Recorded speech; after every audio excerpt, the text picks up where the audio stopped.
श्री गुरुभ्यो नमः। हरि ओम।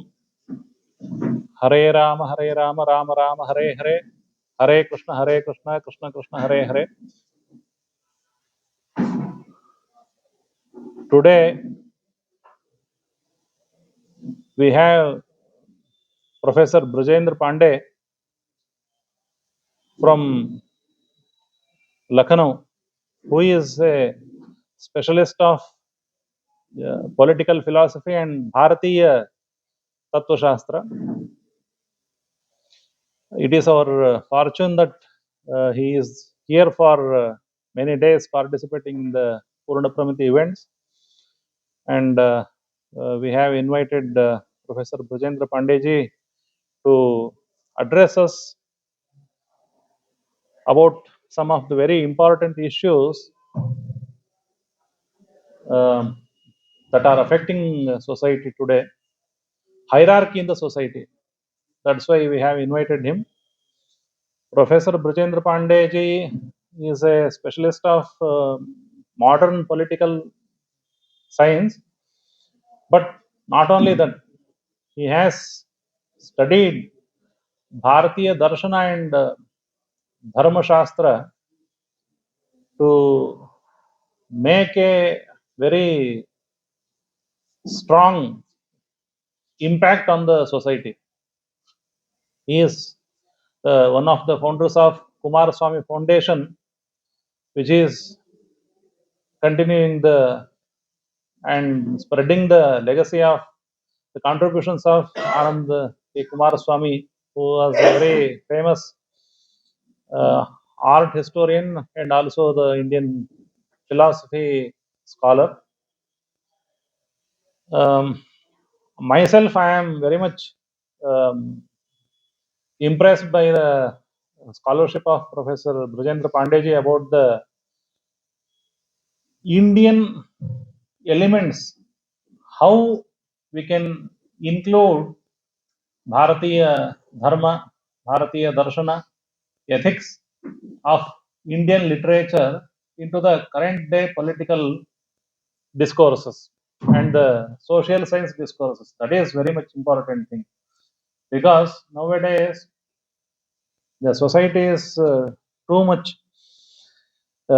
disintegrating because of the influence of the Western ideologies.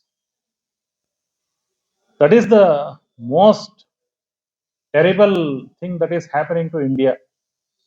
If India wants to become US, like mad country like US, then we have to follow the growth pattern shown by the Western ideologies. If we want to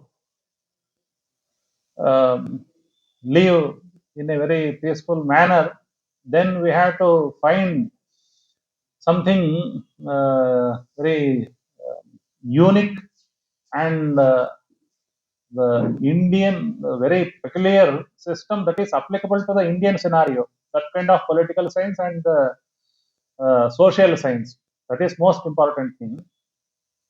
And I am myself, I am very much concerned about this kind of social science and the political science. That's why we are very much fortunate to have Professor Pandeyji here with all of us. And I welcome Professor Pandeyji, and I welcome Dr. Dhananjay Acharya, who will introduce all of you to the Professor Pandeyji's work, because he is working with Professor Pandeyji for last couple of years. I welcome all of you. Krishna Rajacharya is here, Madhavacharya, Shrikanta Acharya is here, and our friend Pranav Vasishtha is here, and our colleagues in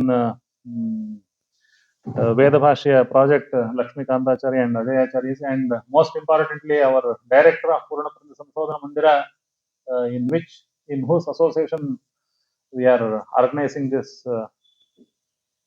lecture. Dr. Rangnath Hajarikatti is also present here. I welcome, and Rohit ji is present here, and our friend Sripada K is also present here. I welcome all of you, all our friends and colleagues. I welcome all of you. ಬರ್ರಿ ಆಚಾರ್ಯ.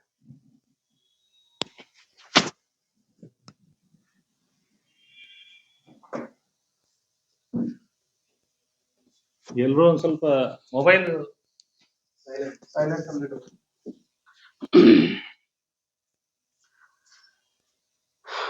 ಎಲ್ರಿಗೂ ನಮಸ್ಕಾರ. ಪೂರ್ಣಪ್ರಜ್ಞಾ ಸಂಶೋಧನಾ ಮಂದಿರ ಮತ್ತು ಕೃಷ್ಣ ಭಕ್ತಿ ಪೀಠ ಮತ್ತು ಪೂರ್ಣ ಪ್ರಮತಿ ಈ 3 ಸಂಸ್ಥೆಗಳ ಸಂಯುಕ್ತಾಶ್ರಯದಲ್ಲಿ ಇವತ್ತು ನಾವು ಬ್ರಿಜೇಂದ್ರ ಪಾಂಡೆಯ ಅವರ ವಿಶೇಷ ಉಪನ್ಯಾಸ ಕಾರ್ಯಕ್ರಮದಲ್ಲಿ ಭಾಗವಹಿಸಿದ್ದೇವೆ. ಮುಖ್ಯವಾಗಿ ನಾನು ನಮ್ಮ ಪರಿಚಯ ಪಾಂಡೆಯ ಅವರ ಜೊತೆಗೆ ನಮ್ಮ ಪರಿಚಯ ಆರಂಭ ಆದದ್ದು ಹೋದ ವರ್ಷವು ಪ್ರಾಯಃ ಇದೇ ಸಮಯದಲ್ಲಿ ಬ್ರಿಜೇಂದ್ರ ಪಾಂಡೆ ಅವರು ಬೆಂಗಳೂರಿಗೆ ಆಗಮಿಸಿದ್ರು. ನಮ್ಮ ಪೂರ್ಣ ಪ್ರಮತಿಯ ಎಲ್ಲ ಸ್ತರದಲ್ಲಿಯೂ ಕೂಡ, ಅಂದ್ರೆ ಸಣ್ಣ ಮಕ್ಕಳಿಂದ ಹಿಡಿದುಕೊಂಡು ಯಾರು ಪೂರ್ಣ ಪ್ರಮತಿಯಲ್ಲಿ ಅಧ್ಯಯನ ಮುಗಿಸ್ಕೊಂಡು ಹೋಗಿದ್ದಾರೆ ಅಂತ ಹಿರಿಯ ವಿದ್ಯಾರ್ಥಿಗಳ ಜೊತೆಗೆ, ಪೋಷಕರ ಜೊತೆಗೆ, ಮತ್ತೆ ಅಲ್ಲಿರುವ ಎಲ್ಲ ಅಧ್ಯಾಪಕರ ಜೊತೆಗೆ, ಹೀಗೆ ಅನೇಕರ ಜೊತೆಗೆ ಅವರ ಸಂವಾದ ನಡೆದಿದೆ. ಅವರ ಅನೇಕ ಉಪನ್ಯಾಸಗಳನ್ನ ನಾವು ಕೇಳುವ ಸೌಭಾಗ್ಯ ನಮಗೆ ಒದಗಿ ಬಂದಿತ್ತು. ಈ ವರ್ಷವೂ ಕೂಡ ಅದರ ಆ ಜ್ಞಾನವನ್ನ ನಾವು ಮತ್ತೆ ಮುಂದುವರಿಸಬೇಕು ಅನ್ನುವ ಒಂದು ಕಾರಣದಿಂದ ಮತ್ತೆ ಪಾಂಡೆಯವರನ್ನ ನಾವು ಬೆಂಗಳೂರಿಗೆ ಆಹ್ವಾನಿಸಿದ್ದೇವೆ. ಅವರು ನಮ್ಮೊಂದಿಗೆ ಇವತ್ತು ಉಪಸ್ಥಿತರಾಗಿದ್ದಾರೆ. ಅವರ ಬಗ್ಗೆ ಕೆಲವು ನಾನು ಅವರ ಜೊತೆ ಇದ್ದದ್ರಿಂದ ಪ್ರಾಯಃ ನಿಮ್ಮೆಲ್ರಿಗೂ ಕೂಡ ಅವರ ಬಯೋಡೇಟಾನೋ ಅವರ ರೆಸ್ಯೂಮೆನೋ ಅವರ ಬಗ್ಗೆ ಇರುವಂತಹ ವಿಷಯಗಳನ್ನು ನೋಡಿದರೆ ಅವರು ಎಷ್ಟು ವಿದ್ವಾಂಸರು ಅಂತ ನಿಮ್ಗೆ ಅರ್ಥ ಆಗುತ್ತೆ. ಆದರೆ ನಾನು ಅವರ ಜೊತೆಯಲ್ಲಿ ಇರುವ ಕಾರಣದಿಂದಾಗಿ ಅವರ ಜೊತೆಗೆ ನಮಗೆ ಆದ ಅನುಭವಗಳು 1-2 ನಿಮಿಷದಲ್ಲಿ, ಹೆಚ್ಚಿಗೆ ಸಮಯ ತಗೊಳ್ಳದೆ ನನ್ನ ಮಾತನ್ನು ಮುಗಿಸ್ತೇನೆ. ಬಹಳ ಸಂತೋಷದ ವಿಷಯ ಏನು ಅಂತಂದ್ರೆ, ಬ್ರಿಜೇಂದ್ರ ಪಾಂಡೆಯವರು ವೈಷ್ಣವರು, ಅದರ ಜೊತೆಯಲ್ಲಿ ಒಳ್ಳೆಯ ಆಚಾರ ನಿಷ್ಠರು. ಪ್ರತಿ ದಿವಸವೂ ಕೂಡ 3 ಹೊತ್ತು ಸಂಧ್ಯಾ ವಂದನೆ ಇತ್ಯಾದಿ ಕಾರ್ಯಕ್ರಮಗಳನ್ನ ಮುಗಿಸಿ ತಮ್ಮ ಕೆಲಸಗಳಿಗೆ ತೊಡಗಿಕೊಳ್ಳುವವರು. ಇಂತಹ ಒಂದು ಸದಾಚಾರ ನಿಷ್ಠರು ಇವತ್ತಿನ ದಿವಸ ನಮಗೆ ಬೇರೆ ಬೇರೆ ವಿಶ್ವವಿದ್ಯಾಲಯದಲ್ಲಿ ಪೊಲಿಟಿಕಲ್ ಸೈನ್ಸ್ ಮುಂತಾದಂತಹ ವಿಷಯಗಳನ್ನ ಮಾತಾಡುವವರು, ಸಂಪ್ರದಾಯಸ್ಥರು ನಮಗೆ ಸಿಗುವಂಥದ್ದೇ ಬಹಳ ಅಪರೂಪದ ವಿಷಯ. ಆ ಕಾರಣದಿಂದ ನಾನು ಅದನ್ನ ಮುಖ್ಯವಾಗಿ ಹೇಳಲೇಬೇಕಾಗಿರುವಂತಹ ಒಂದು ಸಂದರ್ಭ ಒದಗಿ. ಅದರ ಜೊತೆಯಲ್ಲಿ ಪ್ರೊಫೆಸರ್ ಪಾಂಡೆಯವರಿಗೆ ಅವರ ಪೊಲಿಟಿಕಲ್ ಸೈನ್ಸು ಆ ವಿಷಯದ ಬಗ್ಗೆ ಅಂತೂ ಅವರಿಗೆ ಸ್ಪಷ್ಟವಾದ ಜ್ಞಾನ ಇದ್ದೇ ಇದೆ. ಇದರ ಜೊತೆಯಲ್ಲಿ ನಮ್ಮ ವ್ಯಾಸ ವಾಲ್ಮೀಕಿಗಳನ್ನು ಅವರು ಚೆನ್ನಾಗಿ ಅಧ್ಯಯನ ಮಾಡಿದ್ದಾರೆ. ವೇದಗಳಲ್ಲಿ ಯಾವ ಒಂದು ಸಾರ ಅಡಗಿದೆ ಅನ್ನೋದನ್ನ ಬಲ್ಲವರಾಗಿದ್ದಾರೆ. ಅದರ ಜೊತೆಗೆ ಬಹಳ ಲೋಕದಲ್ಲಿ ಪ್ರಚಲಿತರಾಗಿರತಕ್ಕಂತಹ ಆನಂದ ಕುಮಾರಸ್ವಾಮಿ ಆಗಬಹುದು, ಧರ್ಮಪಾಲ್ ಅವರಾಗಬಹುದು, ಎ.ಕೆ. ಸರಣ್ಣ ಆಗಬಹುದು, ಇವರನ್ನೆಲ್ಲರನ್ನೂ ಕೂಡ ಇವತ್ತು ಒಂದು ಅಧಿಕೃತವಾಗಿ ಅವರ ಎಲ್ಲ ಗ್ರಂಥಗಳನ್ನು ಕೂಡ ಅಧ್ಯಯನ ಮಾಡಿರುವಂತಹ ಒಬ್ಬ ವ್ಯಕ್ತಿ ನಮ್ಮ ಎದುರುಗಡೆ ಇದ್ದಾರೆ ಅಂತಂದ್ರೆ ಪ್ರೊಫೆಸರ್ ಬ್ರಿಜೇಂದ್ರ ಪಾಂಡೆಯವರು ಅಂತ ಹೇಳಿಕ್ಕೆ ಏನು ತಪ್ಪಾಗ್ಲಿಕ್ಕಿಲ್ಲ. ಈ ರೀತಿಯಲ್ಲಿ ನಮಗೆ ಇದರ ಜೊತೆಯಲ್ಲಿ ಇವತ್ತು ಕಾಂಟೆಂಪ್ರರಿ ವರ್ಲ್ಡ್ ಅಲ್ಲಿ ಏನೇ ಒಂದು ಈ ತರದ ಪೊಲಿಟಿಕಲ್ ಸೈನ್ಸ್ ಆಗ್ಬಹುದು, ಧರ್ಮದ ಬಗ್ಗೆ ಆಗ್ಬಹುದು, ಯಾರೇ ಏನೇ ಒಂದು ಮಾತುಗಳನ್ನು ಹೇಳಿದಾಗ ಅದರ ಬಗ್ಗೆ ಆಧಾರ ಪೂರ್ವಕವಾಗಿ ಪ್ರಮಾಣಗಳನ್ನ ಕೊಟ್ಟು ಅದನ್ನ ಇವತ್ತಿನ ಸಮಕಾಲದಲ್ಲಿ ವಿಮರ್ಶೆ ಮಾಡತಕ್ಕಂಥ ಒಂದು ಸಾಮರ್ಥ್ಯ, ತಾಕತ್ತು ಅದು ಪ್ರೊಫೆಸರ್ ಪಾಂಡೆಯವರದ್ದಾಗಿದೆ. ಅವರ ಬಾಯಿಂದ ನಾವು ನಿರಂತರವಾಗಿ ಅನೇಕ ಪುಸ್ತಕಗಳ ಹೆಸರನ್ನ, ಯಾವ ಪುಸ್ತಕಗಳನ್ನ ನಾವು ಸರ್ಚ್ ಮಾಡಬೇಕು ಅಂತಹ ಪುಸ್ತಕಗಳ ಹೆಸರನ್ನ ಆಯಾಯ ಸಂದರ್ಭಕ್ಕೆ ಅನುಗುಣವಾಗಿ ಪುಂಖಾನುಪುಂಖವಾಗಿ ಅವರ ಬಾಯಿಂದ ಆ ಶಬ್ದಗಳು, ಆ ಹೆಸರುಗಳು ಬರ್ತಾನೆ ಇರ್ತವೆ, ಆ ಪುಸ್ತಕದ ಹೆಸರುಗಳು ಬರ್ತಾ ಇರ್ತವೆ. ಅವರ ಆ ಪುಸ್ತಕದ ಲೇಖಕರು ಯಾವ ಇಸ್ವಿಯಲ್ಲಿ ಬರೆದಿದ್ದಾರೆ, ಏನು, ಈ ತರದ ಒಂದು ವಿಶಿಷ್ಟವಾದ ಒಂದು ಜ್ಞಾನ ಭಂಡಾರ ಪ್ರೊಫೆಸರ್ ಪಾಂಡೆಯವರು ಅಂತ ಹೇಳಿದ್ರೆ ತಪ್ಪಾಗ್ಲಿಕ್ಕಿಲ್ಲ. ಅಂಥವರು ಇವತ್ತು ನಮ್ಮಲ್ಲಿಗೆ ಬಂದು ಇಂತಹ ಕಾರ್ಯಕ್ರಮವನ್ನು ನಡೆಸಿಕೊಡ್ತಾ ಇರುವಂತಹದ್ದು ನಿಮ್ಮೆಲ್ರಿಗೂ ಕೂಡ ಹೆಮ್ಮೆಯ ವಿಷಯ ಅನ್ನುವಂತಹ ಮಾತನ್ನ ಹೇಳ್ತಾ ಪಾಂಡೆಯವರನ್ನ ನಾನು ವೇದಿಕೆಗೆ ಆಹ್ವಾನಿಸ್ತೇನೆ. ಪಾಂಡೆಜಿ ಮೇ ಪ್ಲೀಸ್ आपका ಹಿಂದಿ ಇಂಗ್ಲಿಷ್ ಸ್ವಲ್ಪ ಇಂಗ್ಲಿಷ್ ಮಾತಾಡ್ತಾರೆ.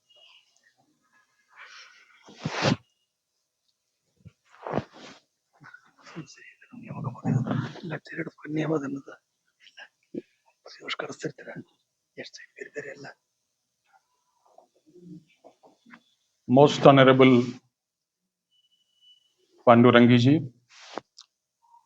all the acharyas and dignitaries, friends, present in this hall. Indeed, this lecture is long due.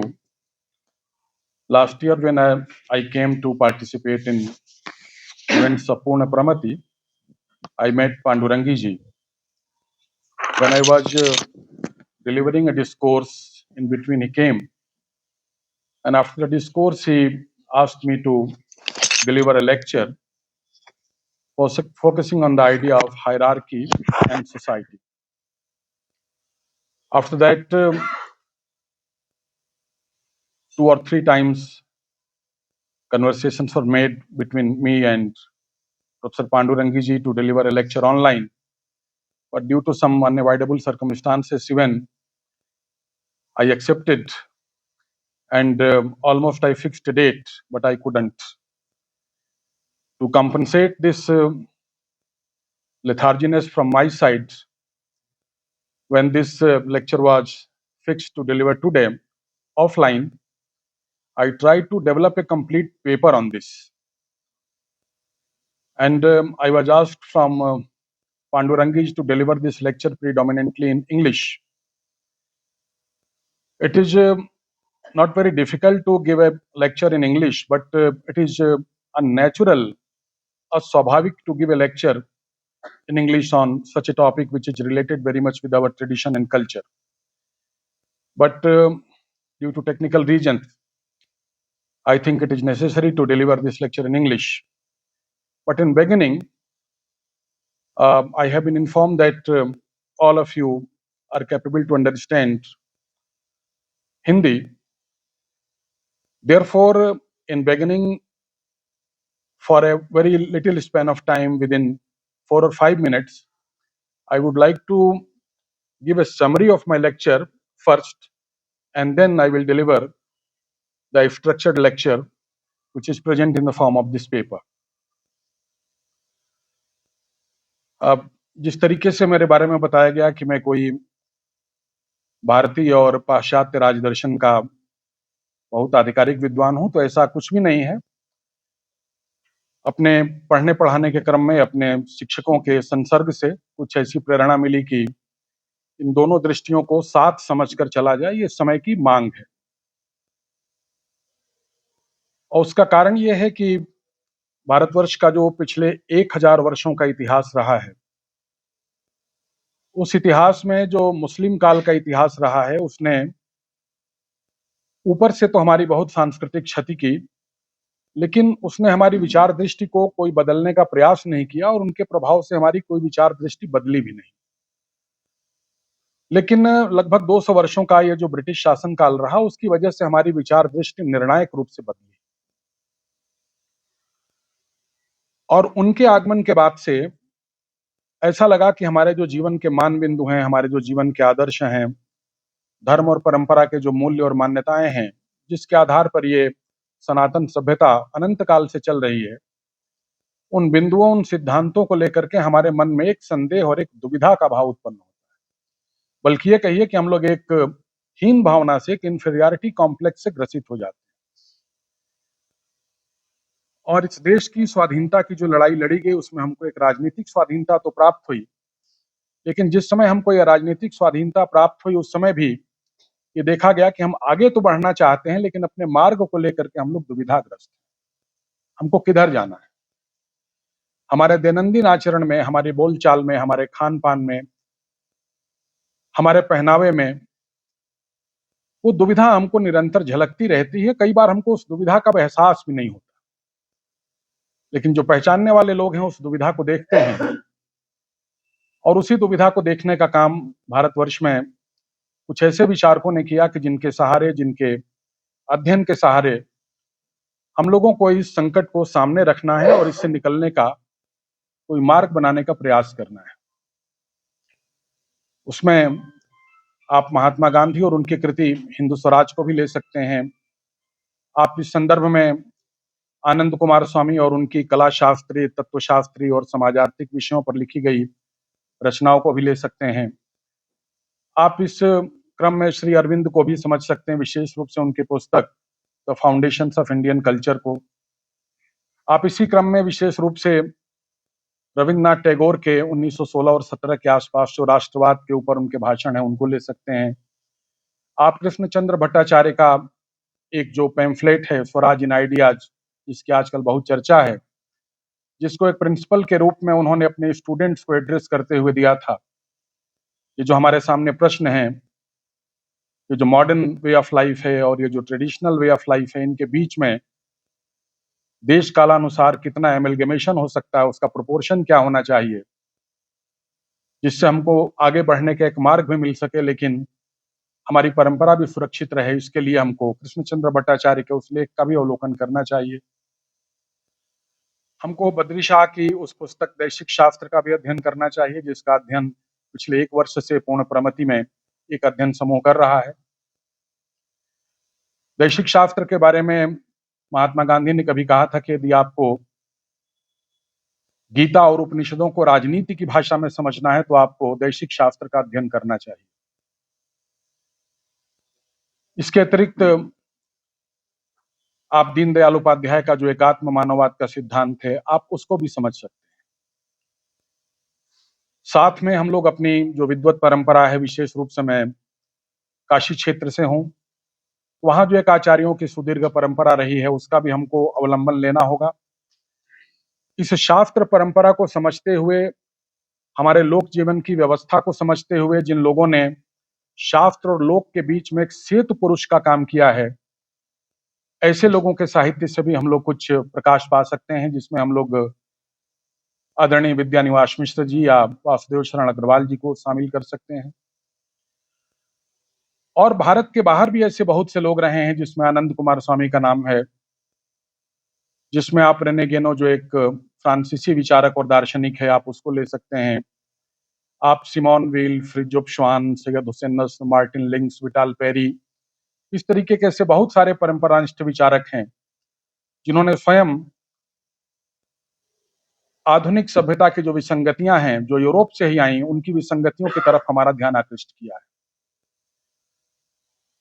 मैं आपको केवल संकेत में यह बताना चाहता हूं कि जो समस्या हमारे सामने है, उसको ठीक प्रकार से समझने के लिए हमको सेतु पुरुषों की आवश्यकता है। सेतु पुरुष का तात्पर्य है कि जिनको शास्त्रीय ग्रंथों का या शास्त्रीय परंपरा का प्रकाश भी प्राप्त हो और जिनको आधुनिक समय की संगतियों और विसंगतियों को पहचानने की अंतर्दृष्टि भी प्राप्त हो। ये लोग हमारे ज्यादा मदद के हो सकते हैं। जो मेरी चिंता है, उस चिंता को लेकर आप लोग परंपरा बीज रक्षा के लिए शास्त्र की परंपरा की रक्षा कर रहे हैं, आप लोग प्रणम में हैं, स्तुत्य हैं, लेकिन उसके साथ साथ जो चुनौती हमारे सामने है, उसको भी हमको ध्यान में रखना चाहिए।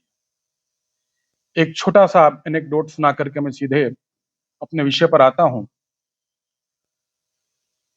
बौद्धों का एक ग्रंथ है मिलिंद पन्हो, और मिलिंद पन्हो में एक कथा ये आती है कि बौद्ध भिक्षु नागसेन से यूनानी सेनापति मिनियांडर एक प्रश्न करते हैं।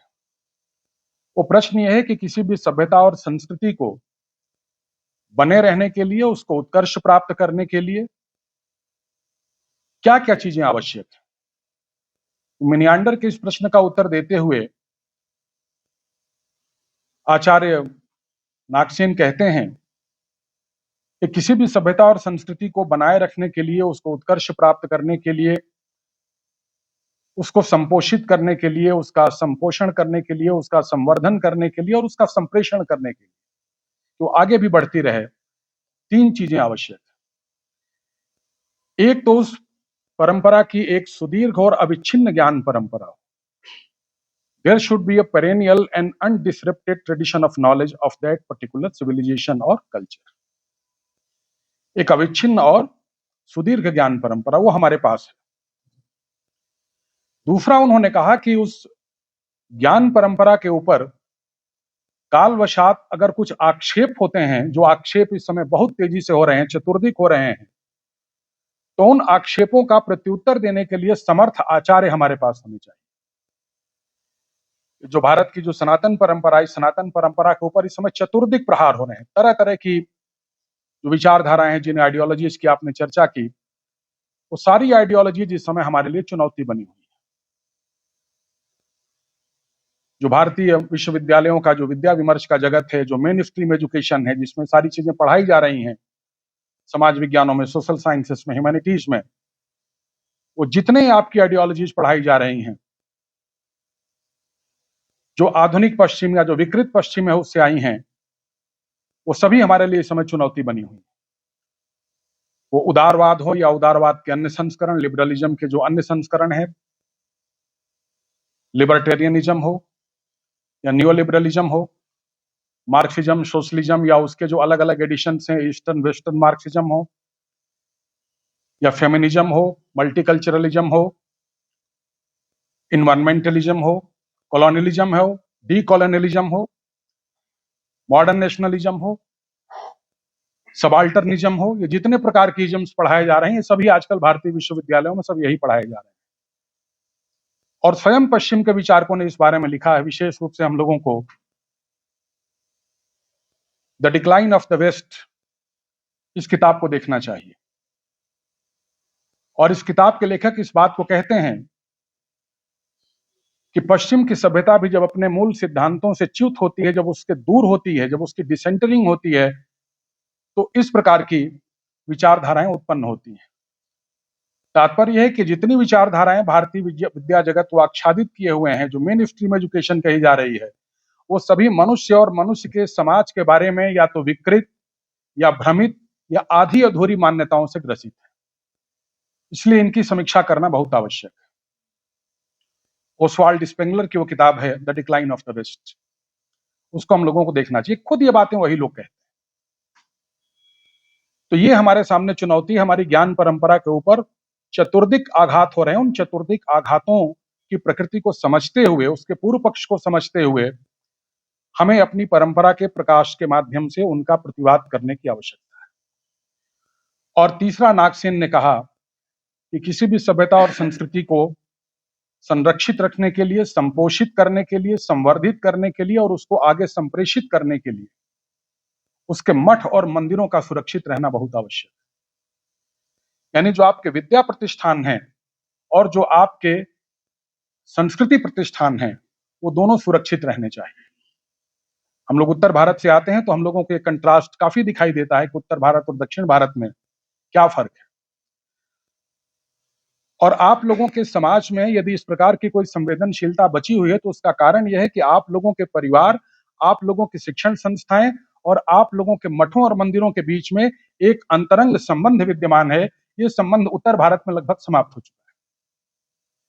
इसलिए उत्तर भारत के समाज में आपको इतनी विद्रूपताएं, इतने विपर्य और इतनी अनुशासनहीनता दिखाई देती है। तो तीन चीजें आवश्यक हैं कि आपके पास एक सुदीर्घ और अविच्छिन्न ज्ञान परंपरा हो, उसके ऊपर कोई आघात हो तो उस आघात का प्रतिवाद करने वाले समर्थ आचार्य आपके पास हो, और आपके मठ और मंदिर यानी जो आपके सांस्कृतिक और विद्या प्रतिष्ठान है वो सुरक्षित है।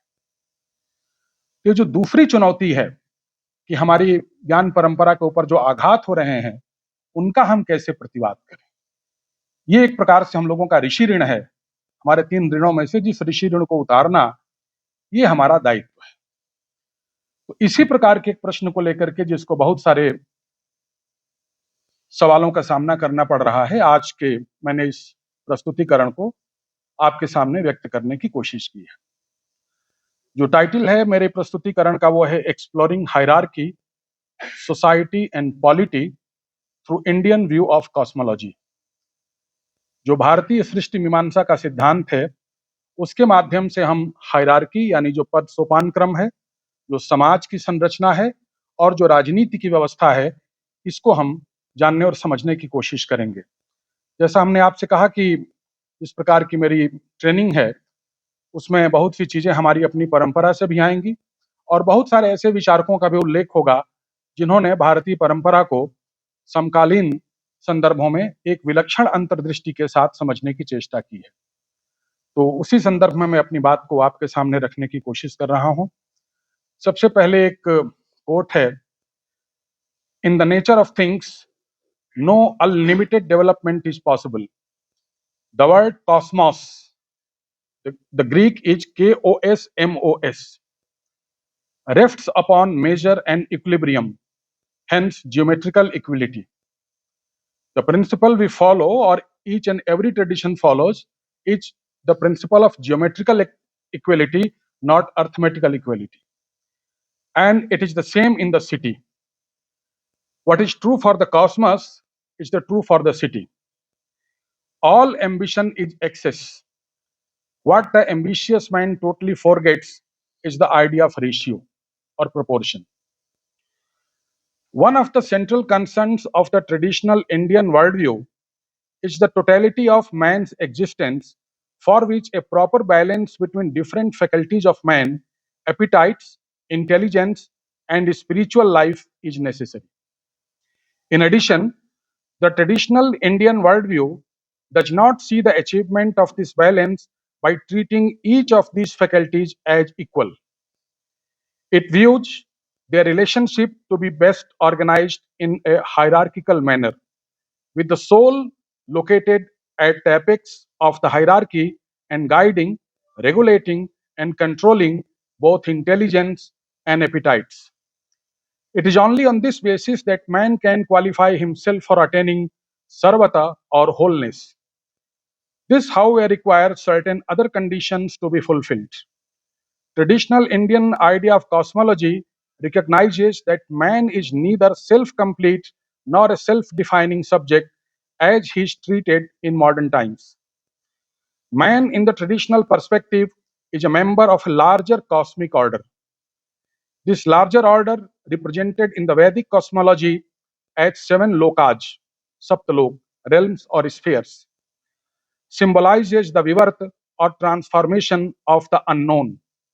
And each of these lokas signifies a particular ensemble of possibilities appearing in the process of creation, which finally end up jiva or embodied beings.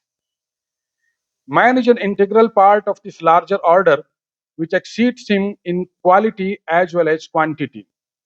The spheres which encompass the earth represent levels of conscious energy and purpose which surround the earth, much as physiological function of an organ. The theory of cosmology and sociology represents the first stage of the answering movement of ontological question, who am I? This who am I or ko aham is the fundamental question of our tradition. प्रत्येक सभ्यता और संस्कृति की कुछ अलग अलग विशेषताएं होती हैं, बावजूद इसके कि ऊपर से उनमें बहुत सारी समानता दिखाई देती है। बहुत सारी सभ्यताएं एक साथ रहती हैं तो हमारे दैनंदिन जीवन में जो हमारे उपयोग की वस्तुएं होती हैं उसमें हमको समानता दिखाई देती है, लेकिन संस्कृतियों का वैशिष्ट्य उनके कोर में निहित होता है, उनके केंद्र में निहित होता है। आचार्य गोविंद चंद पांडे इस बात को कहते हैं कि जो भारतीय सभ्यता और संस्कृति है उसका जो केंद्रीय लक्षण है वो एक जिज्ञासा मूलक सभ्यता होने में है, वो एक इंक्वायरी बेस्ड सिविलाइजेशन है, और वो इंक्वायरी आत्मबोध की इंक्वायरी है, inquiry of self realisation. The question of who am I is the central question और कंसर्न ऑफ आवर कल्चर. इसी आत्मबोध की जिज्ञासा का समाधान करने के लिए हमारे यहाँ समूची वांगमय परंपरा है. हमारे यहाँ एक बहुत ही व्यवस्थित तत्वशास्त्र या मेटाफिजिक्स है. हमारे यहाँ एक रीत की व्यवस्था है जो आगे चल करके धर्म कहलाया, और आज की भाषा में बात करें तो उसी धर्म का सॉफ्टवेयर हमारे यहाँ संस्कृति है और उसी धर्म का हार्डवेयर हमारे यहाँ सभ्यता है. इस पूरी व्यवस्था को शास्त्रीय पद्धति से हमारे सामने लाने के लिए हमारा वैदिक वांग्मय है, हमारे संहिता ग्रंथ हैं, आरण्यक हैं, उपनिषद हैं. उनको ठीक प्रकार से समझने के लिए षड दर्शन हैं, षड दर्शनों का ठीक प्रकार से अर्थ लगाने के लिए षडांग हैं. इस वैदिक वांग्मय को जन सामान्य को सुलभ कराने की दृष्टि से हमारे यहाँ पुराण है. इस प्रकार के वैदिक शास्त्रमय परंपरा का जीवन हमारे अंदर अनुस्यूत हो, इसके लिए हमको सुपात्र बनाने के लिए हमारे यहाँ स्मृतियां हैं, और फिर इसको और विस्तार देने के लिए हमारे यहाँ रामायण और महाभारत जैसे महाकाव्य हैं, हमारे यहाँ कालिदास हैं, और इनमें जुड़े हुए जो अन्यान्य विषय हैं उन अन्यान्य विषयों पर हमारे यहाँ निरंतर एक सुदीर्घ परंपरा रही है आचार्यों की. आप उसमें मम्मट और कैयट को रख सकते हैं, आप उसमें आनंदवर्धन और अभिनव गुप्त को रख सकते हैं, आप उसमें भारवी, भवभूति, भर्तृहरि इत्यादि को रख सकते हैं, और ये परंपरा तब से लेकर के आज तक हमारे यहाँ अविच्छिन्न रूप से विद्यमान है. इस प्रकार की ज्ञान राशि को अधिष्ठान प्रदान करने के लिए हमारे यहाँ एक विशिष्ट लक्षणों से युक्त समाज है. हमारा समाज कोई भीड़ का एग्रीगेशन नहीं है, वो विशिष्ट लक्षणों से युक्त समाज है। उसका आधार पुनर्जन्म और कर्म का सिद्धांत है, उसका आधार त्रिगुण का सिद्धांत है, उस त्रिगुण के आधार पर चातुर्वर्ण है, चातुर्वर्ण के साथ हमारे यहाँ चतुष आश्रम है, उनके साथ हमारे यहाँ चतुष पुरुषार्थ हैं, और उसके साथ साथ हमारे यहाँ ऋण त्रय है। ये कुछ मूल फंडामेंटल्स हैं जो भारतीय समाज की विशेषता को अभिलक्षित करते हैं। हमारे यहाँ जो त्रिगुण है, और उस त्रिगुण के आधार पर जो चातुर्वर्ण है, वो कोई हिस्टोरिको सोशल प्रिंसिपल नहीं है, वो कोई सोशियो पॉलिटिकल प्रिंसिपल नहीं है, बावजूद इसके कि सामाजिक राजनीतिक व्यवस्था को बनाए रखने में उसकी महत्वपूर्ण और आधारभूत भूमिका है। वो एक ऑन्टोलॉजिकल रियलिटी है, वो एक एसेंशियल रियलिटी है। वो सृष्टि के साथ उत्पन्न होने वाले गुण हैं। अभेद ब्रह्म जब भेद के रूप में प्रकट होता है तो अपने इन्हीं गुणों के साथ प्रकट होता है। जो चतुशाश्रम हमारे यहाँ हैं उसमें मूलतः आरंभिक 2 आश्रम प्रवृत्ति प्रधान है और बाद के जो 2 आश्रम है वो निवृत्ति प्रधान है। हम लोग ब्रह्मचर्य आश्रम में सामान्यतः प्रवृत्ति सीखते हैं और गृहस्थ आश्रम में प्रवृत्ति करते हैं, वानप्रस्थ आश्रम में निवृत्ति का अभ्यास करते हैं और संन्यास आश्रम में निवृत्ति को करते हैं। इसलिए जो हमारे यहाँ जीवन का विधान है वो प्रवृत्ति से निवृत्ति की तरफ और निवृत्ति से निर्वृत्ति की तरफ जाता है। इसके लिए हमारे यहाँ चतुष्पुरुषार्थ की व्यवस्था है, वो भी एक विशिष्ट व्यवस्था है। काम और अर्थ का पुरुषार्थ धर्म के निर्देश में चलता है, तब वो हमारे लिए मोक्षकामी होता है, तब वो हमारे परम लक्ष्य के लिए साधना स्वरूप होता है। और जो कुछ भी हमको इस जगत में प्राप्त हुआ है उसके लिए हमको अपने देव तत्व के प्रति, जिसकी विलक्षण विभूतियां हमको इस संसार में आने के पहले ही प्राप्त हुई हैं प्रकृति के रूप में, उसके प्रति हमको विनम्र रहना है। इसके लिए हमारे यहाँ यज्ञ याग की परंपरा है। हमको अपनी जो पारिवारिक व्यवस्था है उस पारिवारिक व्यवस्था की कितनी महत्ता है आगे चल करके हम लोग देखेंगे। उसके लिए हमारे यहाँ पितृ ऋण का विधान है। और ये जो अक्षय ज्ञान परंपरा हमको प्राप्त हुई, संसार में आने के बाद अपने लिए सारा ज्ञान हम लोगों ने स्वयं नहीं उत्पन्न किया। This all tradition of knowledge, this all unified knowledge is already and always given to us. और इसके लिए हमको अपनी ऋषि परंपरा के प्रति ऋणग्रस्त का भाव रखना है। ऐसे समाज का पोषण करने के लिए हमारे यहाँ विशिष्ट कलाओं और विशिष्ट कुलवृत्ति से संपन्न एक आर्थिक व्यवस्था है। वो भी एक विशिष्ट प्रकार की आर्थिक व्यवस्था, उसके विशेष प्रकार का लक्षण है। वो कोई आजकल की कारपोरेट कल्चर नहीं है, वो कोई आजकल के मल्टीनेशनल कल्चर नहीं है, उसकी अपनी विशेषताएं हैं। और इसलिए आनंद कुमार स्वामी कहते हैं कि भारतवर्ष में जो कला है और कला के जो साधक हैं, चाहे जिस कला के साधक हों, वो चाहे व्यापार वाणिज्य करने वाले हों, चाहे वो कृषक हों, चाहे वो चर्मकार हों, चाहे वो लौह कर्म करने वाले लोग हों, चाहे वो मिट्टी का बर्तन बनाने वाले हों, चाहे वो वस्त्र बनाने वाले हों, वो सभी वस्तुतः अपनी अपनी साधना अपने अपने तरीके से कर रहे होते हैं। इसलिए कला मनुष्य का आत्मोन्नयन भी करती है, कला मनुष्य को आत्मपूर्णता भी प्रदान करती है और कला मनुष्य का आत्म परिमार्जन भी करती है। कला वस्तुतः मनुष्य को सेल्फ फुलफिलमेंट भी प्रोवाइड करती है, वो उसको सेल्फ अपलिफ्टमेंट भी प्रोवाइड करती है और वो उसका सेल्फ रिफाइनमेंट भी करती है। और इसीलिए कुमार स्वामी कहते हैं कि भारत में जो कला है वो वस्तुतः तत्व की रूपात्मक और रसात्मक अभिव्यक्ति है। इसीलिए हर प्रकार की कला हमारे यहाँ मान्य नहीं है। वही कला मान्य है जिस कला के माध्यम से जो तत्व दर्शन है, वो तत्व दर्शन हमको रूप या रस के रूप में प्राप्त होता है। और ऐसी अर्थव्यवस्था और समाज व्यवस्था और वांग्मय परंपरा की रक्षा होती रहे, इसके लिए भारत में राजनीति की व्यवस्था है। राजनीति की भारत में औपकरणीय भूमिका है, इंस्ट्रूमेंटल वैल्यू है। हर राजा का प्रथम कर्तव्य बताया गया है कि वर्णाश्रम धर्म की रक्षा करेगा, और वर्णाश्रम धर्म की रक्षा के निमित्त फिर उसके अन्य दायित्व बताए गए हैं कि वो राज्य के कोष का प्रबंध करेगा, राज्य की सेना का प्रबंध करेगा, आंतरिक उपद्रव और बाह्य आक्रमण से राज्य की रक्षा करेगा, मंत्रियों की नियुक्ति करेगा, गुप्तचरों की नियुक्ति करेगा और दूसरे राष्ट्रों से संबंध बनाने के लिए वो एम्बेसडर्स की नियुक्ति करेगा, राजदूतों की नियुक्ति करेगा। लेकिन जो मूल उसका कार्य है वो वर्णाश्रम धर्म की रक्षा करना है। और इसीलिए आचार्यों का कहना है कि यदि इस दृष्टि से आप देखें तो राजनीति के संचालन के लिए भारत का सबसे उपयुक्त संविधान क्या होगा? वो संविधान हमारे लिए संविधान है जिससे हमको अपने जीवन के परम लक्ष्य को प्राप्त करने के लिए पर्याप्त बल और वेग की प्राप्ति, वो संविधान हमारा होना चाहिए। और इसीलिए जो शिक्षा का प्रश्न हमारे यहाँ है, अभी हम लोग कल परसों इस पर बात करेंगे। भारत की दृष्टि से शिक्षा इस पूरे प्रकल्प को, आत्मबोध का प्रश्न, उसके लिए वांगमय परंपरा, उसके लिए एक विशिष्ट समाज व्यवस्था, एक विशिष्ट अर्थव्यवस्था और राजनीति का ये प्रकल्प, ये सब कुछ हमारे अंदर उन्मीलित हो, इसके लिए हमारे यहाँ शिक्षा का प्रयोजन है। वस्तुतः एक पंक्ति में कहा जाए तो भारतवर्ष में शिक्षा मनुष्य को अपने आत्मबोध के लिए सुपात्र बनाने की कला है, कि आप कैसे अपने उस परम लक्ष्य को, उस समम बोनम को आप अचीव कर सकें, इसकी वो एक कला है। और ध्यान देने की बात यह है कि ये सारी चीजें, ये सारी मेटाफिजिक्स, ये सारी कॉस्मोलॉजी, ये सारी वांगमय परंपरा, ये सारी सोसाइटी, ये सारी पॉलिटी, ये सारी एजुकेशन, ये सारा कॉन्स्टिट्यूशनल सेटअप, इन सबके बीच में एक अनन्य संबंध है, सभी परस्परावलंबित हैं। ये या तो एक साथ स्थापित होंगे या ये एक साथ विस्थापित होंगे। ऐसा नहीं हो सकता कि हमारे समाज तो संस्कारिक हो लेकिन हमारी अर्थव्यवस्था जो है वो अत्याधुनिक हो, या हमारी शिक्षा व्यवस्था तो पारंपरिक हो और हमारे समाज की जो सोच है वो अत्याधुनिक हो। इन सभी की तासीर में एक रूपता होनी चाहिए, एक रसता होनी चाहिए। इसी बात को इस पूरे पेपर में विस्तार से रखने की कोशिश की गई है, इसलिए मैंने संक्षेप में इसका जो क्रक्स है आपके सामने रखने की चेष्टा की। The theory of cosmology and sociology represents the first stage of the answering moment of the ontological question, who am I? Since the question, being truly existential, must start with one's position in society and the cosmos. Nevertheless, the structure of the question requires that the social and the cosmic orders be transcendent without any premature rejection or renunciation. This is the normal Hindu way, and thus the whole social organization is conceived as a carefully planned instrument for the resolution of the ontological mystery.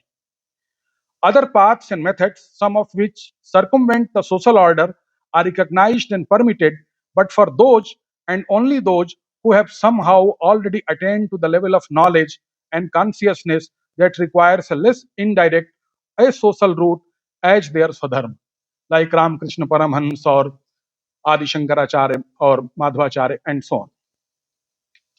It is true that particular components of the cosmos can approximate the whole only in degrees. However, it is also true that the totality has no being except through the expression of these particulars, and the individual particulars have no being except by means of their mutual relation both with the totality and with other particulars that constitute the whole.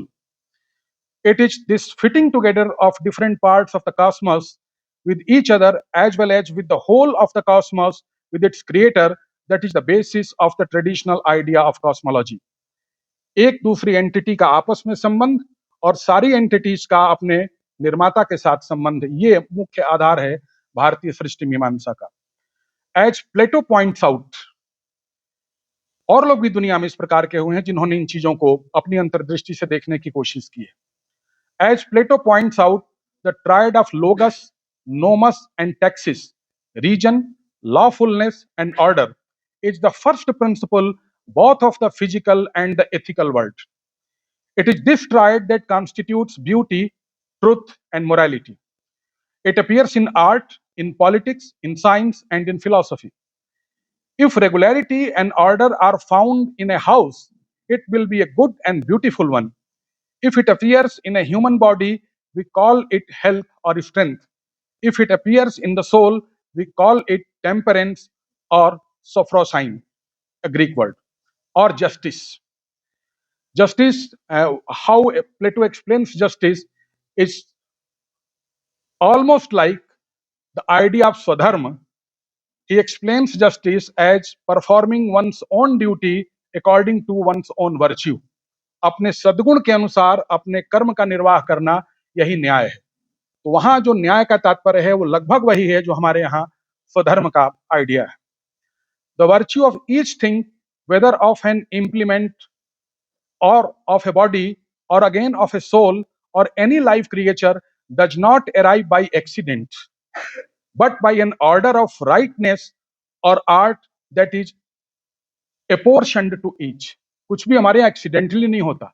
Accidentally I was born in A Hindu family, ये जो जवाहरलाल नेहरू कह देते हैं अपनी discovery of India में, accidentally हमारे यहाँ कुछ नहीं होता, सब कुछ एक डिवाइन डिजाइन के तहत है।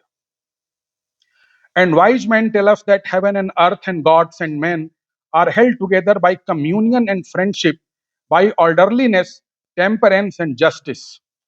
And that is the reason why they call the whole of this world by the name of order or cosmos, not of disorder or dissoluteness. जो कॉस्मस शब्द है, इसी कॉस्मस से कॉस्मेटिक भी बना है, और अगर आप कॉस्मेटिक का इस्तेमाल करते हैं और उसको भी अगर आप डिस्प्रोपोर्शनेटली इसमें इस्तेमाल कर लें तो आप सुंदर की जगह बंदर भी दिखाई देने लग सकते हैं. तो कॉस्मोस का मतलब ही होता है in true ratio and true proportion. The principle of this universal order appears in a clear and striking way in geometry.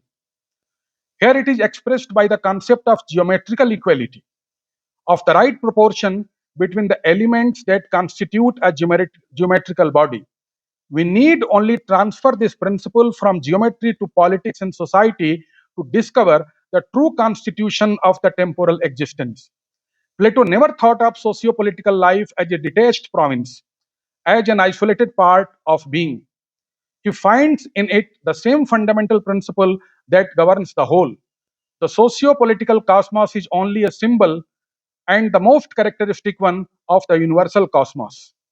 He simply resumes the arrangements of Xenophon by saying that the fundamental character of divine nature is its goodness and unity. But he adds a new and very specific feature. He insists that without having found a true and more adequate conception of his gods, man cannot hope to order and rule his own human world. जब तक आपको उस divine world का, divine design का idea नहीं होगा, तब तक आप अपने अर्थली वर्ल्ड को भी ठीक तरीके से मैनेज नहीं कर सकते. The Vedic Srishti Vidya treats the cosmos as only a praket, that is visible signs of the apraket, the invisible presence behind the visible presence. अव्यक्त और व्यक्त का जो संबंध है, जो सृष्टि है, वो वस्तुतः निर्गुण ब्रह्म का विवर्त है. There is an emphasis on willing acceptance of the transcendental, trans-individual entity which ever exists behind the ever-changing, impermanent world of phenomena, the idam sarvam. The second dimension of the Srishti Vidya is the story of creation, of the process through which the one becomes many, and in so becoming, he fashions the cosmos as the perfect exemplar of order. The third dimension concerns the question of man's role in maintaining the cosmic order by modeling his life pattern in conformity with the paradigmatic principles of the cosmic order. This dimension posits the idea that of this living, well-ordered cosmos, man is an integral part and is related to God by virtue of his being the abode of the Purusha, the divine entity. Thus, the Veda treats man as a part of the divine. As a part of the divine, man has to actively relate himself to the divine in him. To relate the divine is to apprehend the order underlying the cosmos. The universe as cosmos must be distinguished from the lifeless world that is nothing more than a concourse of cause and effect as modern physics understands it, while the cosmos is fully ordered and well regulated. It is the understanding of the universe as cosmos that alone can restore the original unity between man and God. It is this understanding again that reminds man that he is not self-complete, not he is autonomous, free of all restraints, moral or social. He is a part of a larger order and has therefore to conform to its constitutive principles. The original unity can be restored if lost, or activated if dormant or passive, only when, as Cicero puts it, man contemplates the cosmos and imitates it. To understand the cosmos by contemplation in a proper spirit prompts man to realize order in his own life and through it sustain the cosmic order. Thus, the message the cosmos has for man is quite clear. Even though it is seldom heeded in our times, man as a part of the cosmos must conform to the pattern it displays. Man must shape his existence in accordance with the principles that undergird order and regularity in the cosmos. As such, order in the cosmos constitutes the paradigm of thought wage and work wage of man and establishes the necessary connection between the apotheosis of the universe and the ideal of human perfection. Contemplation of the cosmos precedes the establishment of a proper relationship with the external world when man conforms to the constitutive principles of the cosmos. It is based in the interpretation of his existence in terms of larger whole. whose very perfection consists in the integration of all its parts. In this, man's cosmic pity submits his being to the requirements of what is better than himself and the source of all that is good.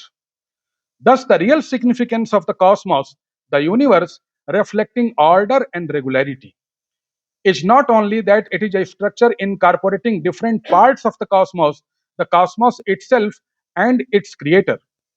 It also signifies certain intelligible principles which, when realized in the life of the individual, becomes the instrument of not only the installation of order in man's interior, but also of safeguarding the preserving harmony in the lived world. It is in this sense that the Vedic Srishti Vidya details the way cosmos has come into being and the principles of order that underlie it become relevant. Thus, Srishti Vidya helps us to understand the world we are part of, how it has come into being, and how we must shape our life as well as our environing socio-cultural system so that we can contribute to the preservation and sustenance of the cosmic order we are part of. ये सृष्टि मीमांसा का, सृष्टि विद्या का महत्व है कि वो हमको बताती है कि उसके लक्षण क्या हैं और उसके लक्षण किस प्रकार से हमारे लिए अपने इंडिविजुअल को ठीक करने के लिए या अपनी सामाजिक राजनीतिक व्यवस्था को सम्यक बनाने के लिए आवश्यक है. Srishti vidya as a likely story of the transformation of one into many offers not only a map, as it were, of the cosmos, it also constitutes the sources of deriving the principles of harmony and regularity in the cosmos. The cosmic order then provides a paradigm which can be used for ordering the interior world of the individual as well as the environing world, both social, political, and natural. It is also the Srishti Vidya that constitutes the fountainhead of culture in the sense of Samyak Kriti, that is Sanskriti. Culture or Sanskriti in its sense signifies that it educates men in the ideal vision of the pattern of life, a vision that is salubrious not only for the individual but also for both society, polity and nature. यही कारण है कि हमारे जितने शास्त्रीय ग्रंथ हैं उनमें सबसे पहले सृष्टि मीमांसा का प्रश्न उत्पन्न होता है और उस सृष्टि मीमांसा के प्रश्न के बाद फिर हम लोग मानवीय संबंध और मानवीय संबंधों से संबंधित व्यवस्थाओं के प्रश्न को देखते हैं. All these pervading, encompassing energies, purposes, functions, entities form a compact, cohesive, and organic system in the Vedic perspective. As an organic system of purposeful energies, the cosmos symbolizes a metabolism of which interdependence and exchange of mutually supportive and sustaining gifts and benefits constitute important characteristics. As an integral part of this organic cosmos, it is incumbent on man to preserve the cosmic structure and protect it from possible harms. This he can best do by completely identifying himself with the cosmos and organizing his life activities in accord with the values and norms underlying the cosmos. In order to be able to do so, man must know what kind of a structure the cosmos represents and how this structure can be well preserved. इसलिए hierarchy, society और polity की structure कैसे जो Cosmos की structure है उसके साथ resemble करनी चाहिए, ये पहला सवाल हमारे सामने आता है और इसलिए कॉस्मोलॉजी के प्रश्न को देखना हमारे लिए बहुत आवश्यक है. In this context, it is in this context of traditional idea of cosmology that the role of socio-political world needs to be examined.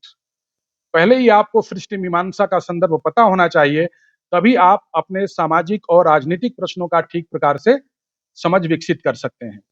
The main question which must provide the frame of reference for this examination is whether the political world is ultimately nothing more than an imaginative construct that has no ontological foundation. If the creation of the public order out of private passions is the only way of establishing socio-political community, then it is nothing more than imaginative construct which must undergo changes, even radical changes, and is swayed by changing fashions of preferences and opinions, जैसी दुनिया में आजकल हम लोग रह रहे हैं. But then the problems created by externalization of men defy solution.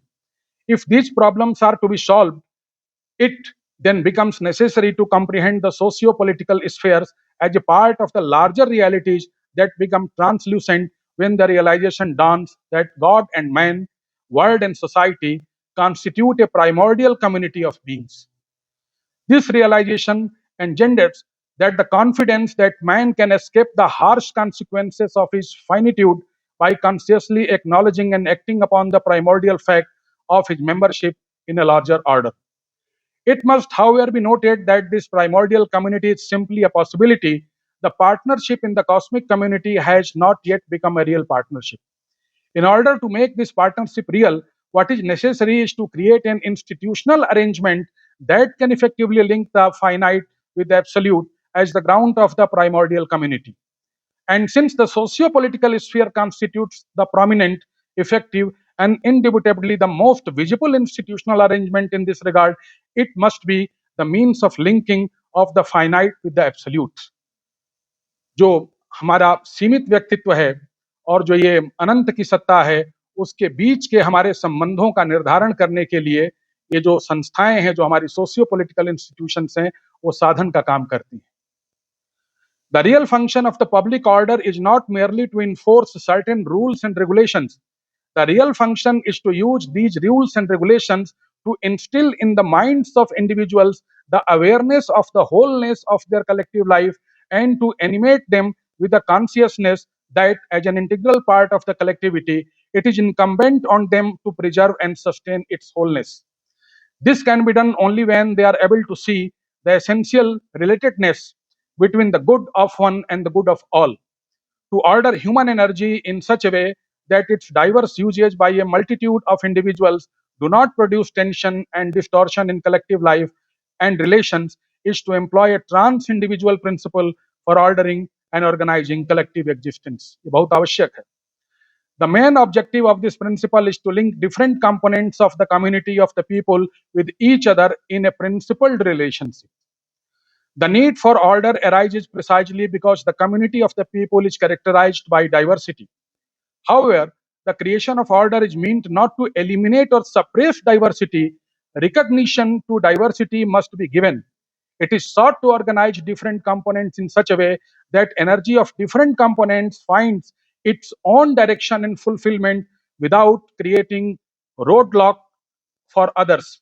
When this principle is applied to and employed in managing political affairs of a particular community to give a definite shape by actions taken by individuals and groups for realizing their purpose, political order emerges.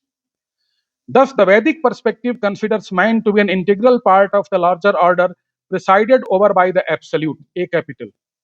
It also posits that the idea that beings in the world are like so many sparks of the absolute.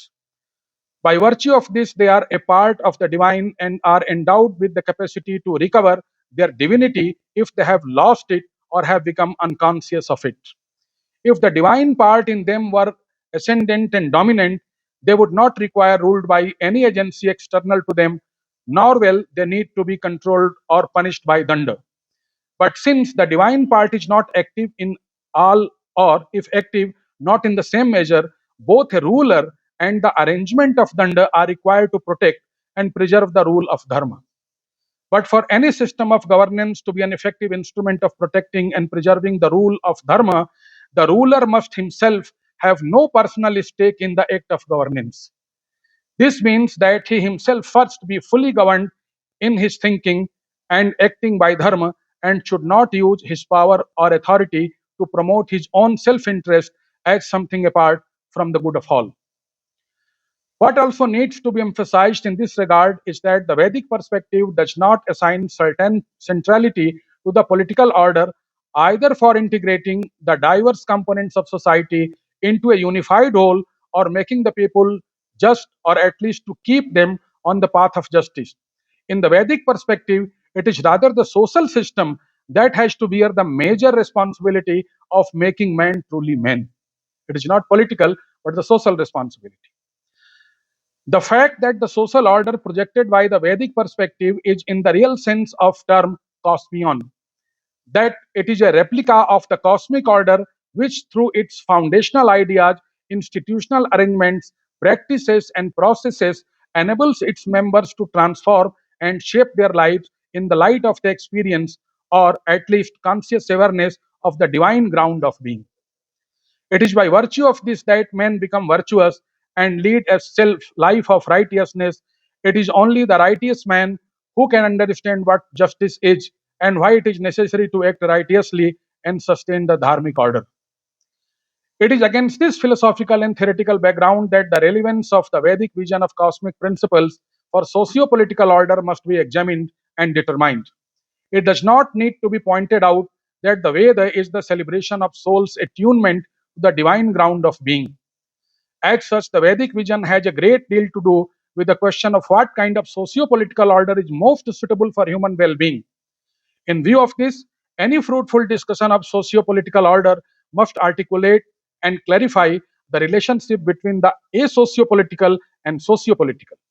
And since the structure of the asociopolitical is derived from the perception of what the cosmos is like, it is essential not only to explicate the constitution of the cosmos as a whole, but also to adumbrate and elucidate the way this constitution impinges on the human world and provides, even prescribes, the way human nature should be cultivated and the kind of institutions, both social and political, must be devised to safeguard, protect, and defend the values that are seen to be quite indispensable for good life.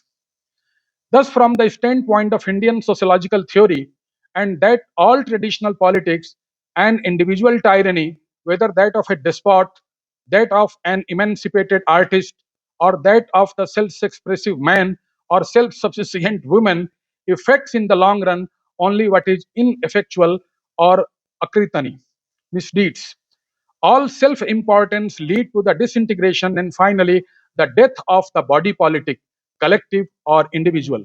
The essence of the traditional politics amounts to this: the self-government or Swaraj depends upon self-control or Atma Sanyam, rule on ruliness. The application of the king, the man of action, and artist is in any domain whatever, there is nothing that can be truly and well done or made except by the man in whom the marriage of the sacerdotium and regnum, that is, spiritual authority and temporal power, has been consummated. Nor can any peace be made except by those who have made their peace with themselves. यदि आपके अंदर शांति नहीं है तो ऐसे व्यक्ति कभी भी शांति पैदा नहीं कर सकते. Thus, as we have seen, the entire Indian polity is merely an application to politics, the perennial principles of the cosmic order. The Indian political theory or social theory has a sound metaphysical basis. Indian political thinkers speak of divine origin of king and not the divine rights of king, as the modern Western exponents of divine origin theory claim. In continuity with Veda, this principle also finds its dearest exposition in Niti Granthas like Shukraniti, Niti Sar, and epics and Puranas like Ramayana, Mahabharata, and Bhagavatam. In these virtues and qualities of the king have been enumerated in the most elaborate manner, and it is said that the king is composed of divine particles. The idea behind calling the king God incarnate is not simply to portray a vast range of his powers, but it is also to portray the tremendous nature of the responsibilities and extraordinary requirements of abilities. Kautilya has made king synonymous with the state only in the sense that the nature and character of royal power, dependent upon spiritual authority, determines ultimately the nature and character of the state. Raja Kalasya Karanam. In this connection, it is pertinent to point out that St. Thomas Aquinas has compared the priest to the navigator and the king to the carpenter in medieval Christian philosophy. As explored earlier, Indian political tradition has its paradigm in the relationship of Indra and Brihaspati. Indra signifies the active principle, while Brihaspati is symbolizing the contemplative principle. It has been repeatedly emphasized that king is to the priest as wife is to the husband. In other words, the king is representative of the subordinate principle, while the priest is the representative of the ultimate principle. This is why it has been said that the original glory belongs to the priest and the radiance of the king is the borrowed glory. This Indra Brihaspati relationship is the archetypal relationship, and any understanding of politics and society is possible, what Michael Oakeshott has said, only in the context of eternity. ये हमारे प्रत्यय हैं इंद्र और बृहस्पति के, या अग्नि और वरुण के, या पृथ्वी और आकाश के, जिसके आधार पर न केवल हमारी सामाजिक और राजनीतिक व्यवस्था चलती है, बल्कि इसी आधार पर हमारे यहाँ पाणी ग्रहण संस्कार भी होता है. इसलिए भारतवर्ष में विवाह विवाह के सिद्धांत और राजनीति के सिद्धांत की एक ही तासीर या एक ही प्रकृति मानी गई है। जैसे हमारे यहाँ घर में पिता को गृहपति कहा गया है, समाज में आचार्य को कुलपति कहा गया है, उसी तरीके से राज्य में राजा को नृपति कहा गया है। उनके स्तर अलग अलग हैं, लेकिन वो जिस सिद्धांत से गवर्न होते हैं वो एसेंशियल प्रिंसिपल्स जो है वो तीनों में एक ही प्रकार के हैं। There are frequent references need not to be mentioned in the Vedas where it is emphasized that the king is the king only in so far as he acts within the paramount principles of dharma. The Brihadaranyaka Upanishad speaks of the dharma as the Chhatrasya Chhatram, which idea has been elaborated in Manusmriti by pointing out that the good of all people depends upon the dharma. That is why Arthashastra has its supra-human origin. Lord Shiva or Vishalaksh being the original preceptor of the politics and morals. Amongst the greatest of the names of Shiva is Nataraj, Lord of dancers or King of actors. The cosmos is his theater. There are many different steps in his repertory. He himself is actor and audience. How many various dances of Shiva are known to his worshippers cannot be said.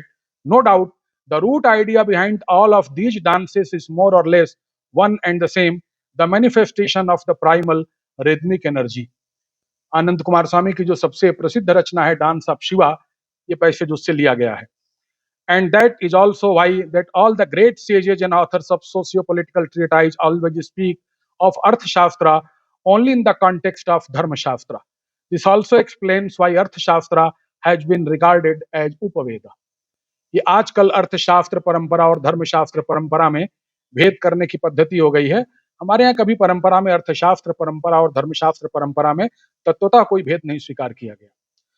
Thus, it should be very clear that the archetypal relationship of the Indra and Brihaspati is the bedrock of Indian socio-political thinking. Following the same equation, the king represents the element of rajas or activity, while the priest or the Brahman represents the element of sat, light or truth.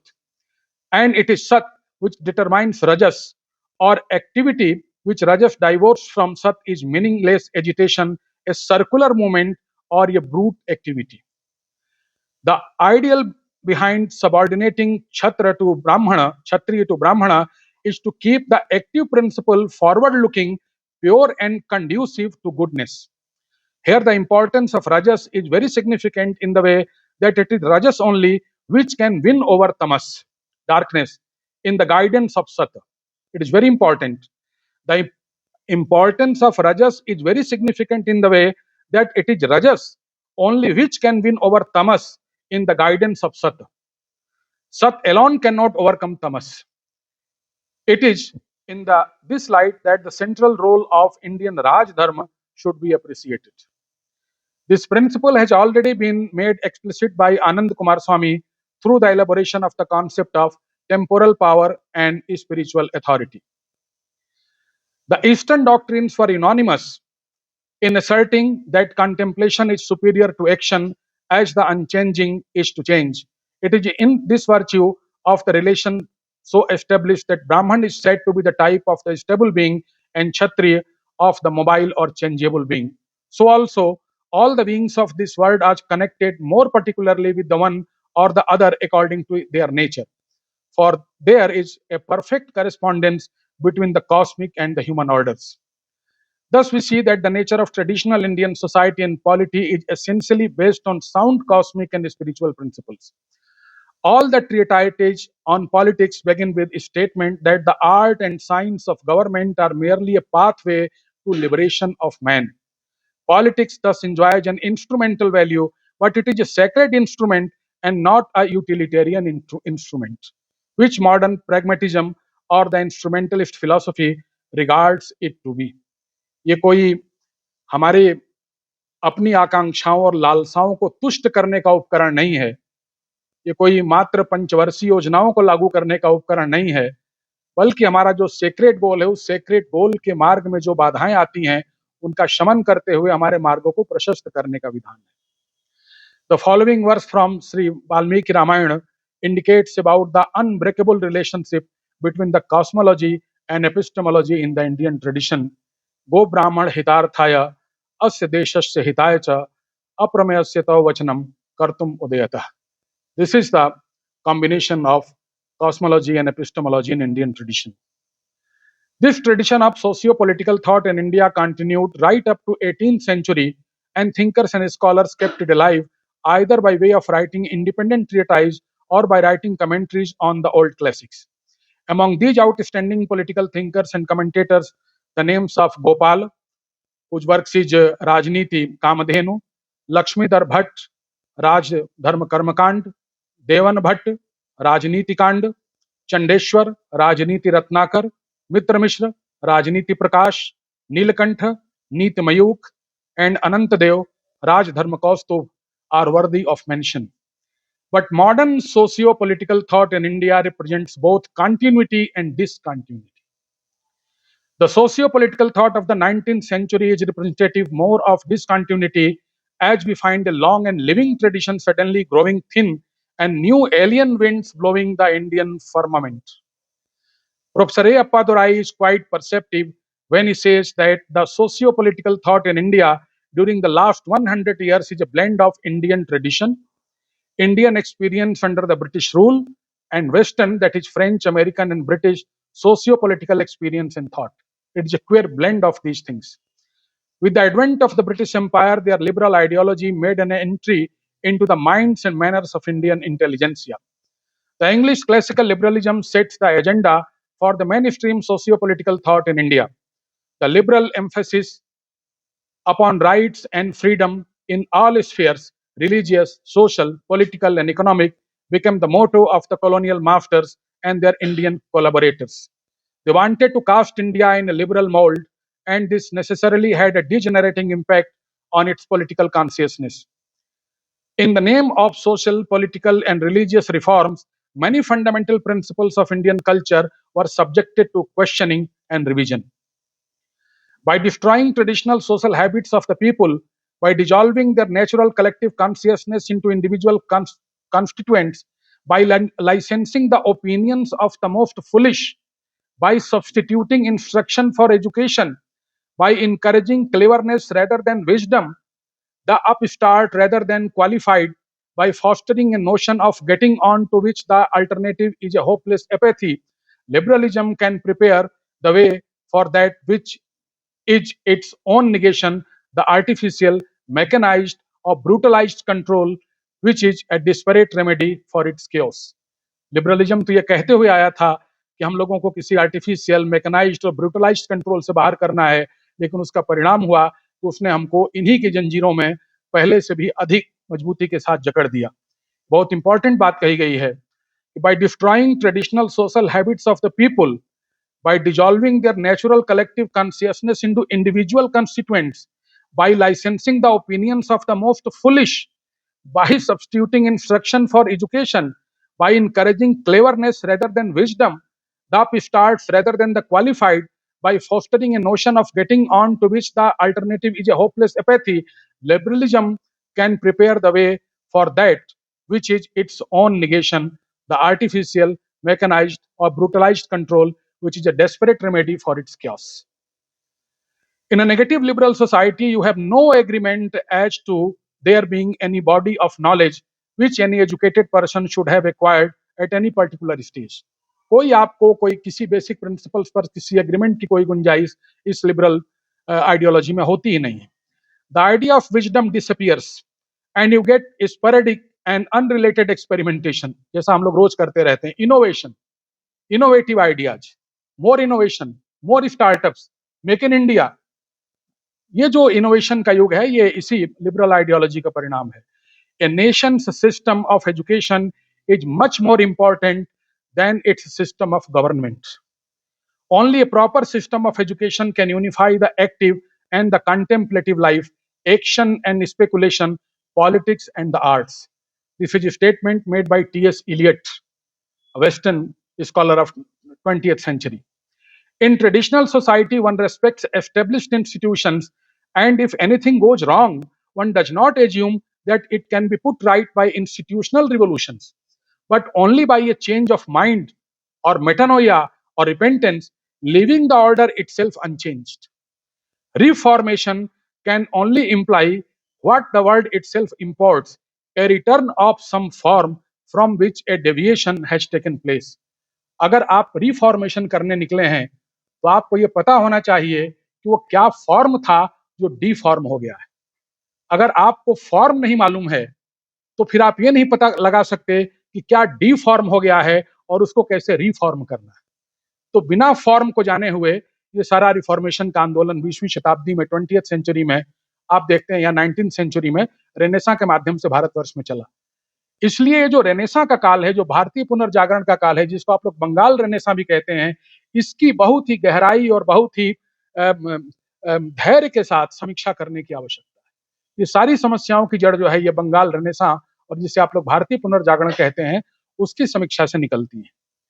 For a person leading an active life, spiritual progress is to be attained by study of scriptures and the fulfillment of one's own proper functions, swakarma or in the ashram, that one may be living at time. यहाँ स्वधर्म इत्यादि की बात की गई है। In Reno Geno's word, everyone must normally fulfill the function for which he is destined by his very nature. प्रकृति ने उसको जिसके लिए बनाया है उस कार्य का संपादन करना उसका दायित्व है। And he cannot fulfill any other function without a resulting grave disorder. ये बिल्कुल वही बात है जो हमारे यहाँ भगवत गीता में कहा गया कि स्वधर्म निधनम श्रेयः परधर्मो भयावह, which will have its repercussions on the whole social organization to which he belongs. Even more than this, if such a disorder becomes general, it will have its effects on the cosmic realm itself, all things being linked together according to strict correspondences. समूची सृष्टि में इससे विक्षोभ उत्पन्न होता है। यदि आप एक व्यक्ति भी अपना कार्य ठीक प्रकार से नहीं करता, व्यवस्था और स्वधर्म के विरुद्ध करता है, तो उसका प्रभाव पूरी सृष्टि पर पड़ता है। भगवान राम के प्रसंग में जो शंभूक वध का प्रसंग है, उस शंभूक वध के प्रसंग को इसी दृष्टि से देखा जाना चाहिए कि एक व्यक्ति के द्वारा ऐसा कार्य किए जाने का उद्यम जिससे सृष्टि में विक्षोभ हो रहा था और पिताओं के समक्ष उनके पुत्रों की मृत्यु हो रही थी, इसको इस संदर्भ में देखा जाना चाहिए। इवन बाइबल भी कहती है कि if you displace a stone, you displace और यू करप्ट और यू इंपैक्ट द यूनिवर्स। यदि आप एक पत्थर भी हटाते हैं तो आप वस्तुतः सृष्टि में विक्षोभ उत्पन्न कर रहे होते हैं। इसीलिए पुराने लोग इस तरीके की अनावश्यक चीजों को डिस्टर्ब करने से मना करते थे। बच्चों को रोका जाता था कि तुम तिनके मत तोड़ो, पैर मत हिलाओ, हिलो मत, अनावश्यक विक्षोभ नहीं। Action without contemplation is nothing but empty agitation. यह सिद्धांत पहले भी चलता था।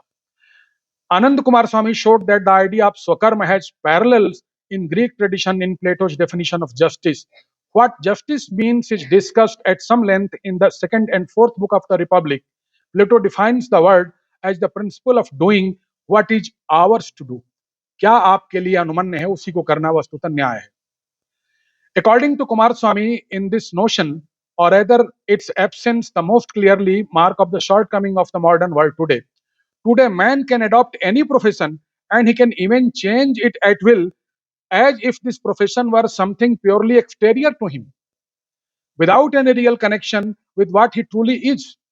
Today, all work is economically determined and leisure is devoted to the hectic pursuit of the pleasure that is not found in the work. It is observed by Kumar Swami. कि आप अपने मन से अपना प्रोफेशन बदलते हैं और उससे जो भी आपको लेजर प्राप्त होता है उस लेजर को आप निरर्थक आनंद में व्यतीत करते हैं और उस कार्य के साथ आपका कोई अंतरंग संबंध विकसित नहीं हो पाता। No type of civilisation can be accepted that does not provide for the workers happiness and no man can be happy who is forced to earn a living otherwise than by the labours for which he is naturally fitted.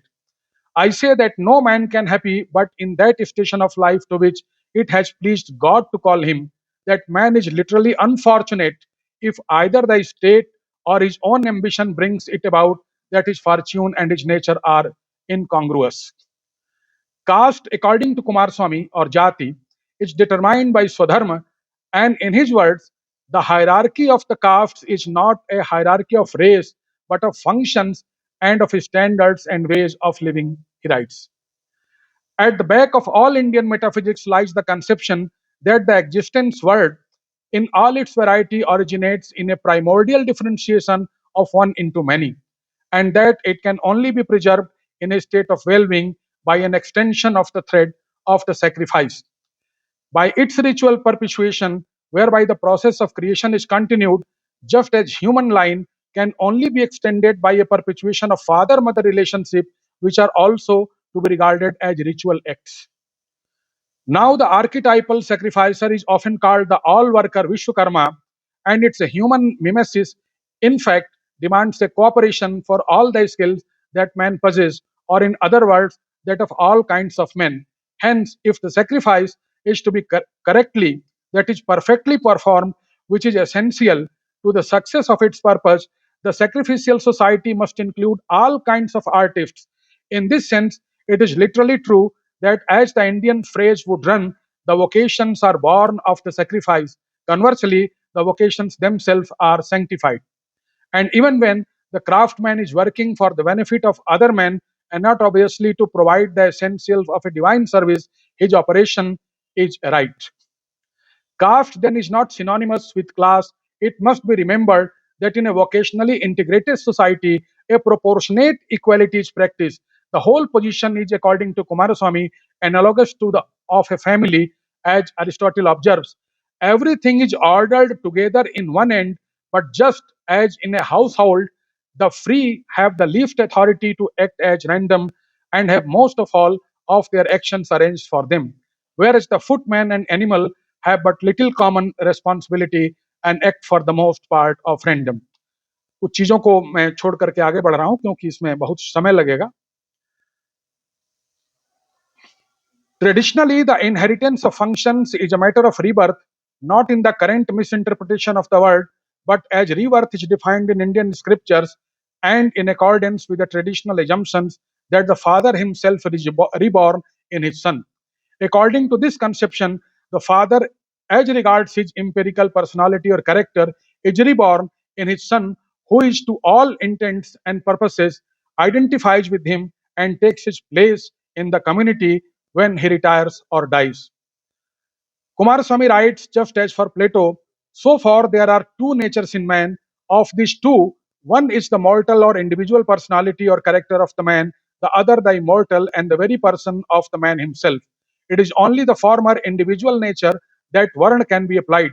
In other words, my individuality or psychophysical constitution is not, from this point of view, an end in itself, either for me or for others, but always a means, garment, vehicle, or tool to be made good use of all, as and for so long it is mine. It is the individuality and not the person that is bequeathed by the father to his son, in part of heredity, in part of example, and in part by formal rights and transmission. Accordingly, all traits of a traditional society are considered sacred and as a sort of liturgy. So then Kumaraswamy writes, we are to do whatever nature bids us to, whatever ought to be done, but without anxiety about the consequences over which we have no control.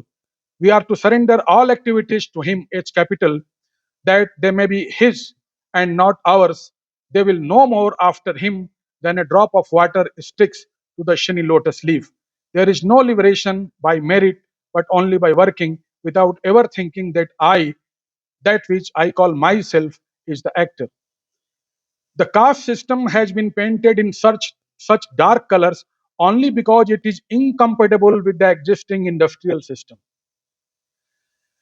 It ought not to be judged by concepts of success that govern life in a society organized for overproduction and profit at any price, and where it is everyone's ambition to rise to the social ladder rather than to realize his own perfection. Indeed, this scheme is the nearest and only approach to a workable socialism that has been tried in our race and that succeeded for hundreds of years. Sir George Wood observes, in Hindu life, all are but coordinate parts of one undivided and indivisible whole, wherein the provision and respect due to every individual are enforced under the highest religious sanctions, and every office and calling perpetuated from father to son by those cardinal obligations of caste or jati on which the whole hierarchy of Hinduism hangs. We trace there, the bright outlines of a self-contained, self-dependent, symmetrical, and perfectly harmonious industrial economy, deeply rooted in the popular convictions of its divine character and protected through every political and commercial vicissitudes by the absolute power and marvelous wisdom and texts of the Brahmanical priesthood.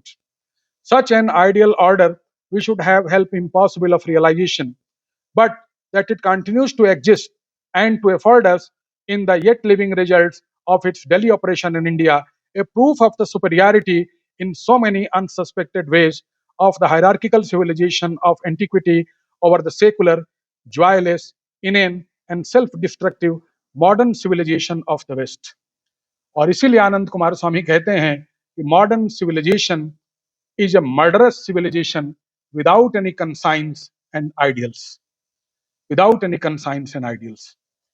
और इसीलिए इस बात को कहा गया कि जो modern industrial society है, ये मॉडर्न इंडस्ट्रियल सोसाइटी हमारे अंदर जो लौकिक जीवन स्तर का बोध जगाती है, ये हमारी सारी सोशल फैब्रिक को डिस्टर्ब करती है.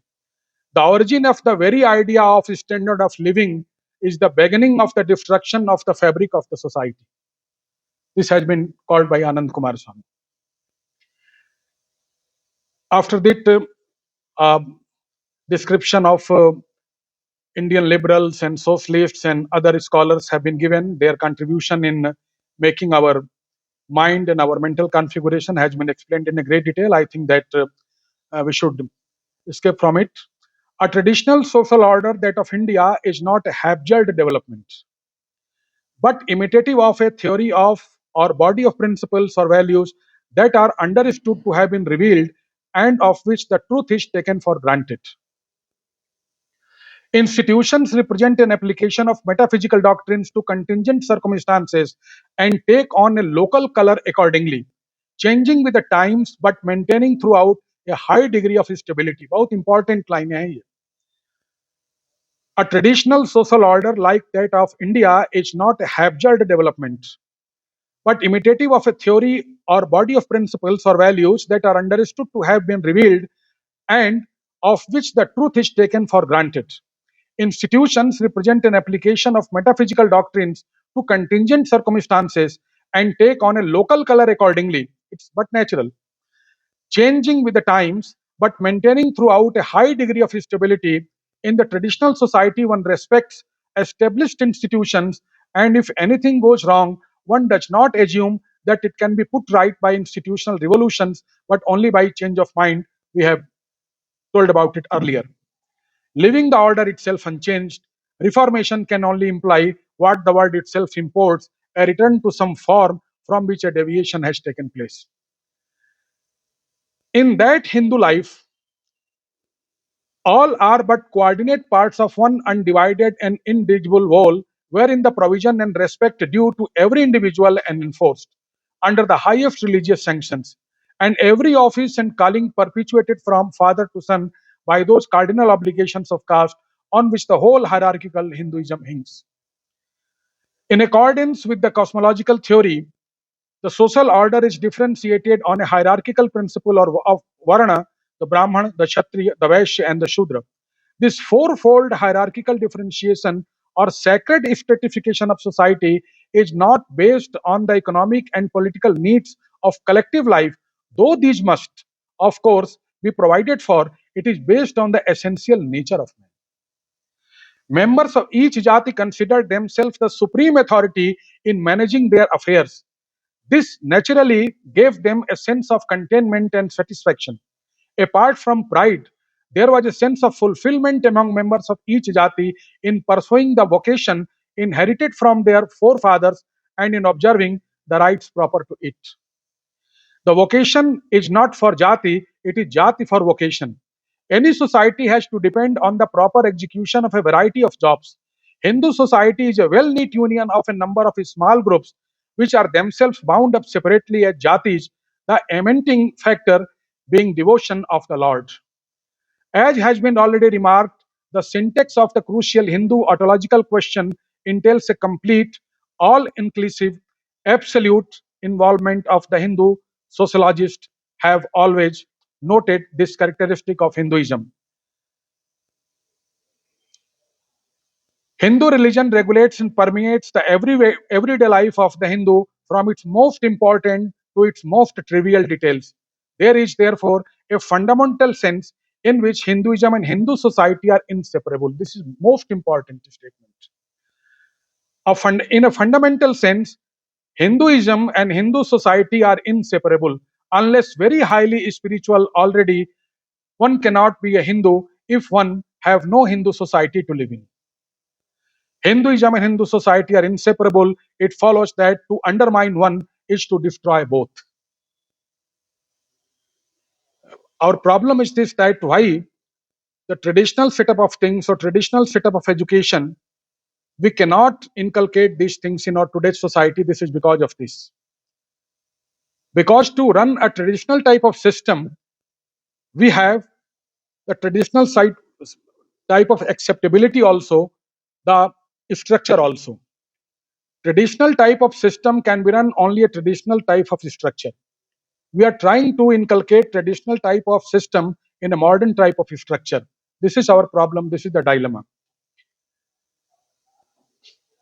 In enthusiastically accepting and embracing Europe-centered, anti-religion, anti-tradition, anti-transcendence, homocentric, self-glorifying, time-centered imperial modernity, we the Hindus bid goodbye to our tradition, both in its religious and intellectual spiritual modes. In a civilization which after 300 years still remains engaged in self-grounding, self-legitimating, self-assertion, and discovering and establishing new laws and democratic authority, the question of dharmic or divine law and human obedience simply does not arise. It's very usual.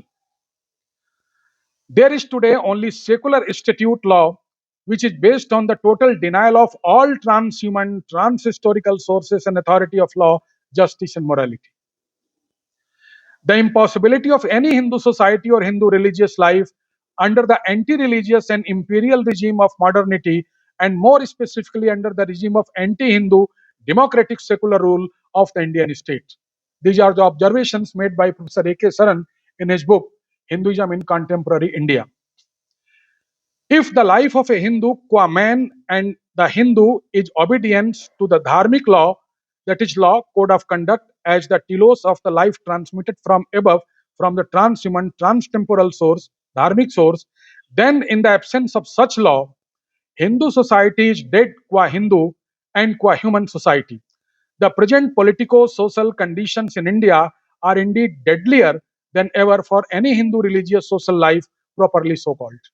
आज हम जिस समाज में रह रहे हैं वो अब तक के भारतीय इतिहास का एक हिंदू को अपने हिंदू विधान के अनुसार से जीवन जीने के लिए सबसे मृत प्राय समाज है, जिसमें इसकी कोई गुंजाइश नहीं बचती. However, it must be remembered that whatever may be the socio-political conditions for sustaining a private religious life, the Hindu tradition is clearly and bitterly against such bifurcation of authentic Hindu life. ये हमारे ऐसा नहीं हो सकता कि सामाजिक जीवन में तो हम दूसरे तरीके से चलेंगे और व्यक्तिगत जीवन में हम धर्म का निर्वाह कर लेंगे. इस प्रकार के बाइफर्केशन को कभी भी भारतीय मानस ने स्वीकार नहीं किया. Forever and under all circumstances, Hindu thinking stands for the integrity of the outer and the inner, the private and the public, the personal and the social. In the two beings, the mark of servility, concordance of thinking, speaking and doing, man, vachan and karma, is not a distant ideal, but a constant, relentless endeavor of one's daily life. ये सब कुछें हमारे जीवन का अंग बन चुकी हैं. Perhaps at no other time men have been so knowing and yet so unaware. इतनी जानकारियां होने के बाद भी हमको कोई जानकारी नहीं है. शायद सभ्यता के इतिहास में कभी ऐसा नहीं हुआ था. So burdened with purposes and so purposeless, so disillusioned and so completely the victims of illusion. This strange contradiction pervades our entire modern culture, our science and our philosophy, our literature and our art. 2-3 minutes more. You cannot expect continuity and coherence in a society and politics. You cannot expect reliable behavior on fixed principles persisting through changed situation unless there is an underlying political or social philosophy, not of a party but of a nation. You cannot expect continuity and coherence in literature and the arts unless you have a certain uniformity of culture expressed in education by a settled, though not rigid, agreement as to what everyone should know to some degree, and a positive distinction however undemocratic it may sound, between the educated and the uneducated. This statement is also made by T.S. Eliot. कि आप किसी भी व्यवस्था को तब तक नहीं चला सकते जब तक राष्ट्र का निर्माण करने वाले, संस्कृति का निर्माण करने वाले कुछ बेसिक एलिमेंट्स पर आपका कोई एक फंडामेंटल एग्रीमेंट न हो। ये बात चाहे आपको जितनी अनडेमोक्रेटिक लगे, लेकिन जब तक आपको अपने फर्स्ट प्रिंसिपल पर कोई एग्रीमेंट नहीं होगा, आप कोई व्यवस्था नहीं चला सकते। Most interesting paragraph, this is taken from Ananda Coomaraswamy work the essays in national idealism, written in 1909, 115 years back. This is relevant even today, 100% relevant. The most crushing indictment of this education, which we are giving to our children in mainstream education, the most crushing indictment of this education is the fact that it destroys in the great majority of those upon whom it is inflicted. जिसको ये दी जा रही है, उसको वो उतनी ही मात्रा में नष्ट करती है। All capacity for the appreciation of Indian culture, जितना ज़्यादा आपने आधुनिक शिक्षा जितने लोगों को दी, वो उनको उतनी ही मात्रा में भारतीय संस्कृति के बारे में समझ को विकृत करती है, नष्ट करती है। Speak to the ordinary graduate of an Indian university और a student from Ceylon of the ideals of the Mahabharata. आप किसी विद्यार्थी से आज के महाभारत के आदर्शों के बारे में पूछिए, he will hasten to display his knowledge of Shakespeare, वो आपको शेक्सपियर बताने लगेगा। Talk to him of religious philosophy, you find that he is an atheist, वो अपने आप को फिर एथिस्ट बताने लगेगा। Talk to him of Indian music, he will produce a gramophone और ए हारमोनियम, वो इंडियन म्यूजिक के बारे में ग्रामोफोन और हारमोनियम के आगे कुछ नहीं जानता। And inflict upon you one और बोथ, और इन दोनों में से ही एक पर आपको वो सहमत करने की कोशिश करेगा। Talk to him of Indian dress और jewellery, he will tell you that they are uncivilised and barbaric. Talk to him of Indian art, it is news to him that such a thing exists. क्या भारतीय कला जैसी भी कोई चीज है? Ask him to translate for you a letter written in his own mother tongue. एक किसी भी शब्द को अपनी मातृभाषा से आप उसको अनुवाद करने को कहिए। He does not know it. उसको इसका ज्ञान ही नहीं है। He is indeed a stranger in his own land. वो अपनी ही जमीन में, अपनी ही भूमि पर बेगाना है, उसको पता ही नहीं है कि हमारी अपनी भावभंगिमाएं क्या है।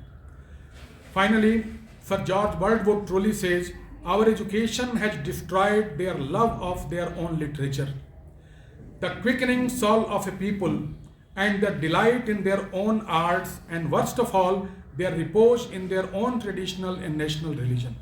ये सब कुछ हमारी आधुनिक शिक्षा ने नष्ट कर दिया। It has disgusted them with their own homes, their parents, their sisters, their very wives. It has brought discontent into every family, so far as its baneful influences have reached. Modern education is a form of elaborately organized ignorance. Again, T.S. Eliot. Modern education is nothing but elaborately organized ignorance. बहुत ही व्यापक तरीके का एक संगठित अज्ञान है, इसके अतिरिक्त तो कुछ नहीं है। Modern scholarship makes people know more and more about less and less till they know everything about nothing. This is the course of modern education, जिसे हम लोग आजकल बड़ी रिगरस रिसर्च कहते हैं। कल ये बात हो रही थी वहाँ आनंद वन में कि जो ये गुरुकुल प्रणाली है, ये रिगरस रिसर्च नहीं करती, और ये जो मॉडर्न सोशल साइंसेस और ह्यूमैनिटीज हैं, ये रिगरस रिसर्च करती हैं। तो इनके रिगरस रिसर्च का क्या मतलब है? Modern scholarship makes people know more and more about less and less till they know everything about nothing. India, vulgarized by modern education and by the ideals of modern commercialism, will never compensate humanity with its knowledge of beauty. Knowledge is neither a skill nor training in arts and crafts. It is also not equivalent to research or specialized expertise in a particular field of study. It is the essential mode of being human. To know is to be, said Parmenides.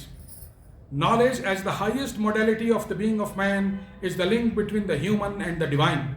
Education, in so far as it is the search for truth, is the spiritual transfiguration of moral regeneration of man. It is an exercise in virtuous living. The mind of an educated person is in perfect harmony with the rest of creation and enjoys life as a gift from God, dedicated to his prayer and the service of his creatures. As far as the issues of women education is concerned, It is true that Indian women are not even now uneducated and or non-educated, but their education is highly specialized. It is rather culture than learning. It is not recognized as education by the modern world. The education of Indian women in the past fitted them to satisfy all the demands of a beautiful social ideal. Indeed, imperialism attacks at the most tender point of a civilization, obviously on the women content, and tries to convert them into a factory worker or job-oriented lady. This had been written by Anand Kumar Swami 115 years back. He also said that our girls are now trying their hands for piano. They are trying to wearing Western dresses. They are trying to learn a little bit of French just to make themselves competent for the emerging matrimonial market. This was his observation in 1909, 115 years ago. They are trying to make themselves competent or cope with the emerging matrimonial market. कल वो बात हो रही थी कि गुरुकुल में सब कुछ हम लोग अच्छा कहते हैं, लेकिन कोई गुरुकुल के बच्चों को अपनी कन्या नहीं देना चाहता। तो ये जो कन्याओं का जो ये और वरों के बारे में जिस प्रकार का परिवर्तन हमारे दिमाग में हुआ, ये इस मॉडर्न एजुकेशन की देन है। The true India for us, this is paragraph from Rene Guénon, only 2 paragraphs. The true India for us is not therefore the more or less modernized, that is to say westernized, India as dreamed of by some young people raised in European and American universities, and who, however proud they are of totally exterior knowledge and have acquired their are, however from the Eastern viewpoint, rarely and absolutely ignorant, constituting, despite their claims, the very opposite of an intellectual elite of our sense. The true India is the one that remains always faithful to the teachings that its elite hands down to itself through the centuries. It is the one that integrally preserves the repository of a tradition whose sources go back higher and farther than humanity.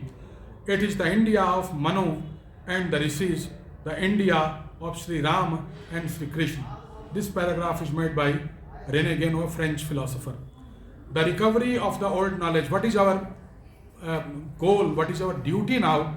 Last paragraph.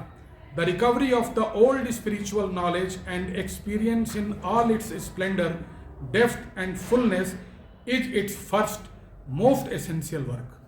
First, the flowing of this spirituality into new forms of philosophy, literature, art, science and critical knowledge is the second. An original dealing with modern problems in the light of the Indian spirit and the endeavor to formulate a greater synthesis of a spiritualized society is the third and the most difficult. Its success on these 3 lines will be the measure of itself of the future of humanity. ये 3 आवश्यकताएं विचारकों ने बताई हैं कि यदि हम 3 इनको करते हैं, पहले अपनी स्पिरिचुअल ट्रेडिशन के बारे में ठीक से समझें, उस स्पिरिचुअल ट्रेडिशन को कैसे हम अपने जीवन में ला सकें और कैसे जो आधुनिक समस्याएं हमको फेस करनी पड़ रही हैं उनका समाधान, जो ये मॉडर्न वेस्टर्न पैराडाइम है, उसके इडियम्स को, उसके मुहावरों को समझ करके हम करें। ये हमारे पास तीसरी चुनौती है। 3 ये इंटेलेक्चुअल चैलेंज हमारे पास हैं, तब जा करके ये जो हायरार्की का सवाल है, पॉलिटी और सोसाइटी का सवाल है, वो हमारी समझ में आएगा। जो भी हायरार्की है, वो हायरार्की हमारे यहाँ जैसे कुमार स्वामी ने कहा कि वो प्रोपोर्शनल इक्वालिटी है। प्रत्येक वर्ण की अपनी भूमिका, उसका अपना स्वधर्म है, लेकिन समाज में कोई भी व्यवस्था चलाने के लिए आपको उसकी एक हायरार्की बनानी पड़ती है। ये जो बिल्कुल मॉडर्न सेकुलर स्टेट है, इस सेकुलर स्टेट में भी आप देखेंगे class 1, class 2, class 3, class 4 services होती हैं। सभी क्लास के लोगों की अपनी भूमिका है। एक भी यदि अपनी भूमिका का ठीक प्रकार निर्वाह नहीं करता तो पूरा सिस्टम नहीं चल सकता।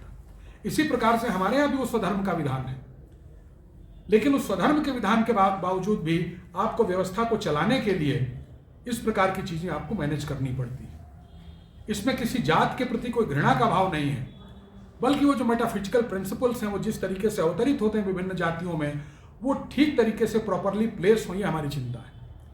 भारतीय जीवन और जगत में सृष्टि के साथ शुभ और अशुभ, विश्व और अमृत दोनों उत्पन्न होते हैं, और इसलिए हमारे यहाँ किसी भी एंटिटी को, किसी भी गुण या दुर्गुण को समाप्त करने की अपेक्षा उसको प्रॉपरली प्लेस करने की चिंता की गई है। इसलिए हमारे यहाँ चौर शास्त्र भी है कि सृष्टि के साथ चौर वृत्ति भी होगी तो उसको भी प्रॉपरली आपको रेगुलेट करना है।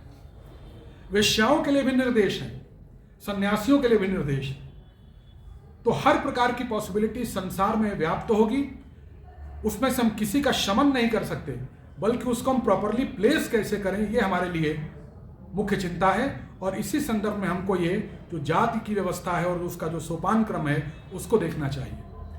वो एक ऑल कॉम्प्रिहेंसिव, एक टोटल व्यवस्था का भाग है। उनके बीच में और हमारे बीच में किसी प्रकार के घृणा या अनावश्यक ऊंच नीच का संबंध नहीं है, लेकिन व्यवस्था को बनाने के लिए आपको इस प्रकार के डिकोरम्स, आपको इस प्रकार के प्रोटोकॉल बनाने पड़ते हैं। मॉडर्न स्टेट सिस्टम भी इस प्रकार के प्रोटोकॉल मेंटेन करता है। आप ये सभा कर रहे हैं तो इस सभा का भी अपना एक विशेष प्रकार का प्रोटोकॉल है। अपनी अपनी मनमर्जी से यहाँ पर कुछ नहीं हो सकता। तो इस तरीके से इन चीज़ों को समझने की कोशिश करनी चाहिए। कैसे हमारे यहाँ सृष्टि विद्या है, उस सृष्टि विद्या के साथ हमारे अपने इंडिविजुअल का, अपनी सोसाइटी का, अपनी पॉलिटी का, अपने इंस्टीट्यूशंस का क्या संबंध है। All these institutions and traditional factors of our identity are not the hurdles in the way of our progress, but they are hedges to show the way. वो हमारा मार्ग प्रशस्त करती हैं अनंत तक की हमारी यात्रा का या आत्मबोध तक की हमारी यात्रा का। और ये बात हमको शास्त्र की पद्धति में भी दिखाई देती है और लोक की पद्धति में भी दिखाई देती है। शास्त्र और लोक के बीच में भारत में एक अनिवार्य और अनन्य संबंध है। शास्त्र लोक को प्रकाशित करता है और लोक शास्त्र को अभिव्यक्त करता है। अनंत कुमार स्वामी ने कहा कि ये जो लोक जीवन है, जो शास्त्र का मार्ग है, वो शास्त्र का मार्ग तो राजपथ है, उस पर तो शास्त्रीय साधना की जो गुरु शिष्य की परंपरा है, जो संप्रदाय आधारित परंपरा है, ये उनके लिए है। लेकिन आम जनमानस के लिए भी बहुत सारे साइड वे टू एटर्निटी, बहुत सारी पगडंडियां हैं। उन पगडंडियों के माध्यम से अपनी कला या अपनी विद्या की साधना करते हुए वे भी उसी लक्ष्य को प्राप्त करते हैं। तो किसी के लिए लक्ष्य हमारे यहाँ बाधित नहीं है। जो परम लक्ष्य है जीवन का वो सबके लिए सुलभ है, लेकिन सबको अपनी अपनी प्रकृति और अपनी अपनी प्रकृति के अनुरूप बताए गए अनुशासन या मर्यादा में रह करके उस लक्ष्य को प्राप्त करना है। बस इतनी सी बात है, इसको हमने आपके सामने रखने की कोशिश की। कुछ चीज़ें मैंने इसमें छोड़ दी क्योंकि बहुत लंबा हो जाता, वैसे भी ये व्याख्यान काफ़ी लंबा हो गया, तो कालातिक्रमण के लिए मैं आपसे क्षमा चाहूँगा। आप लोगों ने इतने धैर्य के साथ इस बात को सुना, इसके लिए मैं आपका आभारी हूँ। और पांडुरंगी जी ने हमको भी प्रेरित किया कि हम न केवल इस विषय को एक बार दोबारा से देखें, उसको सिस्टमेटिकली एक पेपर के रूप में तैयार करें, इसलिए हम आपके भी बहुत आभारी हैं। इस पेपर को मैंने आपके पास भेज दिया है, अगर आप इसको कहीं प्रकाशित कराना चाहें, यदि आप इस लायक समझें तो आप इसको प्रकाशित भी कर सकते हैं। बहुत बहुत धन्यवाद।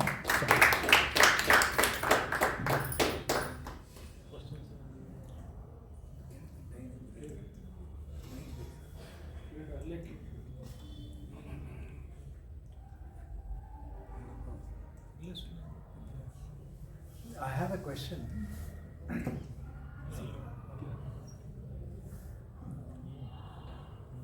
See, I think the intellectual presentation in terms of the observations that you have made are valid enough. Okay? Today, the modern society, right, is battling with contradictions, right? And you also mentioned that it is, we are in a vicious circle where we know janami dharmam nachame pravrittihi, janami adharmam nachame nivritti. I think we are consoling ourselves in that particular trap. So therefore, what is the action item is what the society wants to see. At one end, is it my livelihood that I will see that roti kapda makan is being satisfied, or do I look at these traditional things, which is important, but it's not giving me the success. That is one part of it. Second thing, in hierarchy today, when you look at Varnashrama Dharma, in those days, right, Varnashrama Dharma was linked to the vritti also. But today, there is a lot of disparity in terms of Brahmana does not do what is Brahmana supposed to do and Kshatriya supposed to. So how do you answer or how do you approach these questions? देखिए, ये बात हम लोगों को बिल्कुल clear हो जानी चाहिए कि आधुनिकता के द्वारा जो पैदा किए गए प्रश्न हैं, ये बात मैं कल भी कह रहा था किसी संदर्भ में, और परंपरा के अंदर के जो प्रश्न हैं, परंपरा के प्रश्नों का उत्तर आप आधुनिक संदर्भ में नहीं दे सकते और आधुनिकता के प्रश्नों का समाधान आप पारंपरिक संदर्भ में नहीं कर सकते। ये दोनों अलग अलग वर्ल्ड व्यू हैं और दोनों अलग अलग वर्ल्ड व्यू के साथ दोनों की अलग अलग व्यवस्थाएं हैं। ये जो वर्णाश्रम धर्म के बारे में आपने कहा, ये जो अनास्था पैदा हुई है, ये वर्णाश्रम धर्म के अस्त व्यस्त होने के कारण ही पैदा हुई है और इसके लिए जो सबसे अधिक जिम्मेदार वर्ग है वो ब्राह्मण वर्ग ही है। वो हमारा ही आचरण इस प्रकार से स्खलित हो गया कि दूसरों को भी ये लगने लगा कि जब ये इस तरीके से रह सकते हैं और इतनी रेस्पेक्ट को ये क्लेम कर सकते हैं, तो फिर हम भी इस तरीके से रह करके ये रेस्पेक्ट हम क्यों नहीं क्लेम कर सकते। एक लैटिन का फ्रेज है इसमें है, मैं उसको नहीं आपके सामने रख पाया। Corruptio optimi pessima, corruption of the best is the worst. जो हाईएस्ट एंड पर है उसमें यदि किसी प्रकार का विकार उत्पन्न होता है तो वो पूरे समाज को सबसे अधिक प्रभावित करता है। तो ये तो जो समस्या है वो वर्णाश्रम धर्म के अस्त व्यस्त होने के कारण है और उसके सबसे बड़े जो कारण है वो ब्राह्मणों का अपने धर्म से च्युत होना है, नंबर 1। दूसरा जो आपने जो पहले प्रश्न किया कि हम रोजी रोटी का प्रश्न देखें या परंपरागत व्यवस्था में रहने का प्रश्न देखें, तो आप थोड़ा सा धैर्यपूर्वक विचार कीजिए। और गांधी ने इस प्रश्न पर 1909 में विचार किया। केवल इस दृष्टि से मैं गांधी की बात कर रहा हूं, कोई राजनीतिक दृष्टि से मैं नहीं कह रहा हूं। और वो कहते हैं कि ये जो आधुनिक सभ्यता जिस तरफ और जिस गति से आपको जाती हुई दिखाई दे रही है, अगर आप अपने को थोड़ा सा भी इस सभ्यता से किनारे रख करके देखें तो ये सीधे सीधे आपको पतन की तरफ जाती हुई दिखाई दे रही है। और आधुनिक सभ्यता को, मॉडर्न सिविलाइजेशन को इसे 9 डेज वंडर, 4 दिन की चांदनी कहते हैं। ये अभी जो चीजें हमको रोटी कपड़ा और मकान के रूप में या आजीविका के रूप में आधुनिकता के 100 साल के प्रयासों के स्वरूप प्राप्त हुई हैं या आधुनिक शिक्षा प्राप्त करने के कारण प्राप्त हुई हैं, ये सब इस समय आप देखिए, थोड़ा सा भी अगर आप अपनी दृष्टि को विस्तृत करके देखिए, ये सब संकट में आ गए हैं। आजीविका का प्रश्न इसमें सभ्यता के इतिहास में सबसे गंभीर प्रश्न है और इसलिए हमको लग रहा है कि अगर आजीविका की संभावना ये थोड़ी सी है तो हमारे सारे बच्चे जो है उसी थोड़े से प्रयास के लिए तमाम कंपटीशन और पढ़ाई और कट थ्रोट कंपटीशन, यहाँ तक आत्महत्या तक कर ले रहे हैं। लेकिन रोटी कपड़ा मकान की जो सुविधा थी या रोटी कपड़ा मकान को लेकर के जो निश्चिंतता थी, वो आज से 100 साल के पहले जितनी थी वो आज नहीं है। हम केवल अपने कमाने को, अपने अस्तित्व को लेकर के, अपने रोटी कपड़ा मकान की चिंता को लेकर के 24 घंटे और वर्ष पर्यंत अहर्निश परेशान रहते हैं। और आधुनिकता में ये तो इस बात को, इस सभ्यता की गति को जो लोग देख रहे हैं, इसकी प्रकृति को समझ रहे हैं, उन्होंने बिल्कुल स्पष्ट देख लिया है कि अब तो इसमें अगर हम कोई बड़ा आमूलचूल परिवर्तन नहीं करते तो ये तो अब आपको आजीविका भी नहीं दे सकते। या आप लोग ये गुरुकुल की शिक्षा प्रणाली को छोड़ दीजिए, ये जो मेन स्ट्रीम एजुकेशन है उसके बारे में कहा जा रहा है कि मेन स्ट्रीम एजुकेशन से पढ़े हुए जो 90% स्टूडेंट्स निकल रहे हैं उनकी कोई एम्प्लॉयबिलिटी ही नहीं है, वो किसी एम्प्लॉयमेंट के लायक ही नहीं है। और ये जो मॉडर्निटी जिस तरीके के बहुत ही कन्फाइंड एक एरिया ऑफ एम्प्लॉयमेंट पर फोकस कर रही है, उतने कन्फाइनमेंट एरिया ऑफ एम्प्लॉयमेंट से आप किसी को रोजगार दे ही नहीं सकते। इसलिए रोजगार का सबसे बड़ा संकट तो इस समय है, न क्यों पहले था। और रोजगार तो पहले संकट था नहीं, जब तक कुलवृत्ति हमारी थी तो उस कुलवृत्ति के बारे में हमको कुछ सोचने की आवश्यकता ही नहीं थी, उसके लिए तो कोई बहुत ट्रेनिंग की भी आवश्यकता नहीं थी, वो तो हमको अपनी पारिवारिक परंपरा से प्राप्त हो रही थी। और धन उपार्जित करना या अपने जीवन के लिए आजीविका का प्रबंध करना वो तो बड़ा स्वाभाविक था और वो अब इस समय हमारे लिए सबसे बड़ा संकट बना हुआ है। तो ऐसा ही हमको लग रहा है कि जो मॉडर्न वे ऑफ लाइफ है इससे हमको रोटी कपड़ा मकान मिल रहा है, लेकिन रोटी कपड़ा मकान मिलने के भी संकट सीधे सीधे दुनिया में लोग देख रहे हैं कि इस प्रकार की शिक्षा व्यवस्था और इस प्रकार के सिविलाइजेशनल स्ट्रक्चर में तो मनुष्य का जीना ही दुर्भर है। नंबर 1, इस प्रकार की सुविधा और इस प्रकार के रोटी कपड़ा और मकान देने के लिए आपने इस पूरे इकोसिस्टम को, इस पूरे विश्व के पर्यावरण को जो क्षति पहुंचाई है वो क्षति इरिपेरेबल है। चीन ने अपने विकास की, जिसको हम लोग जल्दी से जल्दी पीछे छोड़ देना चाहते हैं, अपने विकास की कितनी बड़ी पर्यावरणीय लागत की है, कितनी बड़ी इन्वायरमेंटल कॉस्ट उसने अदा की है और कितनी बड़ी सोशल कॉस्ट उसने अदा की है, ये चीन जाने वाले लोगों से आप पूछिए। चीन में जो सोशल फेथ है, जो सामाजिक विश्वास है, वो इतना दरक चुका है, इतना खत्म हो चुका है कि 2/3 बच्चों के फादर अपने बच्चों का डीएनए टेस्ट करा रहे हैं। ये चीन के हालात हैं, ये तो उसके सोशल कॉन्सिक्वेंसेस। बाकी उसने एनवायरनमेंट की कितनी कॉस्ट ली ये हम लोग समझ सकते हैं। अमेरिका को अमेरिका बनाने में अमेजन बेसिन और कॉन्गो बेसिन और ये साउथ अमेरिका और अफ्रीका के जंगलों को और वहां के लोगों को कितनी बड़ी कीमत चुकानी पड़ी, इसको हम लोग आकलन कर सकते हैं। हम रोटी कपड़ा और मकान की आधुनिक तरीके से जो अपनी समस्या को सुलझाने निकले हैं और हमारा जो मानक अमेरिका बना हुआ है, एक औसत अमेरिकी नागरिक के बराबर यदि हम पूरी दुनिया के लोगों को बनाना चाहें तो उसके लिए 5 पृथ्वियों के बराबर संसाधन की आवश्यकता है। 5 पृथ्वियों के बराबर। तो उनके पास तो तीसरी दुनिया के देश थे, उनके पास साउथ अमेरिका था, उनके पास साउथ अफ्रीका था, उन्होंने अपने को बना लिया। हमारे पास उसका कोई विकल्प नहीं। और उसके बावजूद अमेरिका में जो सोशल सिक्योरिटी है वो सवाल इतना बड़ा है कि उस सोशल सिक्योरिटी के खर्चे को मीट आउट करने के लिए आप देखिए लगभग हर डिकेड में अमेरिका दुनिया में कोई ना कोई लड़ाई करता रहता है या करवाता रहता है, जिससे उसका जो ट्रेड ऑफ वेपन है वो चलता रहे, उसका जो ट्रेड ऑफ फार्मास्यूटिकल इंडस्ट्री है वो चलता रहे, लोगों के अंदर मौत का भय पैदा करके उसका जो ट्रेड ऑफ इंश्योरेंस है वो चलता रहे। और यूरोप जिसने पूरी दुनिया के ऊपर राज किया, जब इंग्लैंड के बारे में कहा जाता है कि उसका सूर्य कहीं डूबता ही नहीं था, वो यूरोप आज किस तरीके का महाद्वीप बना हुआ है। वो लाचार बच्चों का, बेसहारा बच्चों का, लाचार बूढ़े लोगों का, तलाकशुदा परिवारों का महाद्वीप बना हुआ है। और यूरोप के बारे में तो सभी लोग कह रहे हैं कि अगर कोई बड़ा संकट यूरोप पर आ जाएगा तो यूरोप उसको फेस करने की स्थिति में नहीं है। और कोविड काल में तो सभी लोगों ने इस बात को कहा कि चाहे जितनी हमारी खराब स्थिति हो, लेकिन जो एशियन वे ऑफ लाइफ है या जो एशियन मोड ऑफ लाइफ है वो ज्यादा उसका प्रतिकार करने में सक्षम रही। तो इस मोड ऑफ डेवलपमेंट से यदि हम समझ रहे हैं कि हमारे रोटी कपड़ा और मकान की समस्या का समाधान कर लेगा, तो एक तो उसके अंदर सामर्थ्य नहीं है, और दूसरी यदि उस प्रकार की सामर्थ्य हमने आर्टिफिशियली जनरेट करने की कोशिश की तो उसकी बड़ी इन्वायरमेंटल कॉस्ट, उसकी बड़ी सोशल कॉस्ट हमको अदा करनी पड़ेगी। तो इसलिए इसको एक वाइडर सिविलाइजेशनल कॉन्टेक्स्ट में इस बात को हमको समझने की आवश्यकता है। पुरानी व्यवस्था को जैसे हमने आपको कहा वो हम नए सेटअप में लागू नहीं कर सकते, उसके अपने कॉन्ट्राडिक्शन से एक प्रकार के विचार को एक ही प्रकार की व्यवस्था में लागू किया जा सकता है। इसलिए हमारे सामने इस समय जो विकल्प है वो व्यवस्थाओं के चयन का है। वो जो महाभारत में जब दोनों सेनाएं सामने आ जाती हैं और युधिष्ठिर ये घोषणा करते हैं कि अगर कोई उधर है जो धर्म के साथ है तो हमारी तरफ आ जाए, और हमारी तरफ कोई है जो अधर्म के साथ है तो अभी भी उधर चला जाए। ये जो धर्म और अधर्म के बीच की लाइन है, लाइन खींचनी पड़ेगी। और आनंद कुमार स्वामी ये कहते हैं कि it is not a matter of concern that this war against industrialism will be won और not, our concern should be this that we always stand in the right of justice. तो पहली बात यह है कि इंटेलेक्चुअल क्लैरिटी हमारी हो जानी चाहिए। जो हमारे सवाल हैं, जो सिविलाइजेशनल सवाल हैं, उन सिविलाइजेशनल, कल्चरल, सोशल, पॉलिटिकल सवालों के बारे में सबसे पहले हमारी इंटेलेक्चुअल क्लैरिटी हो जानी चाहिए।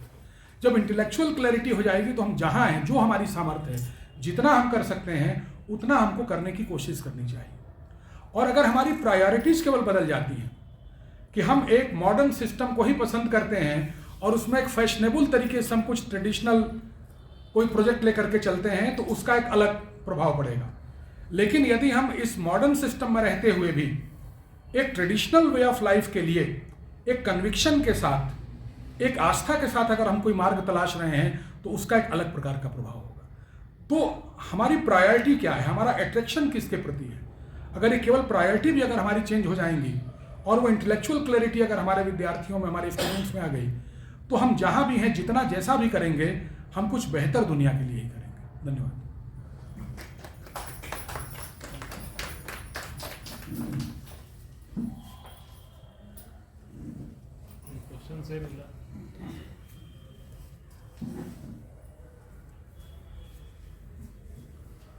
So far we have heard stimulating and deeply it is generating some concern in us. I am very much thankful to Professor Pandey sir. We have so many things to think about, but time is not permitting. I have to go to the another lecture. That's why I would like to stop here. But we are not thinking about what we should do. That is the one very important thing, one very important lesson that we are learning.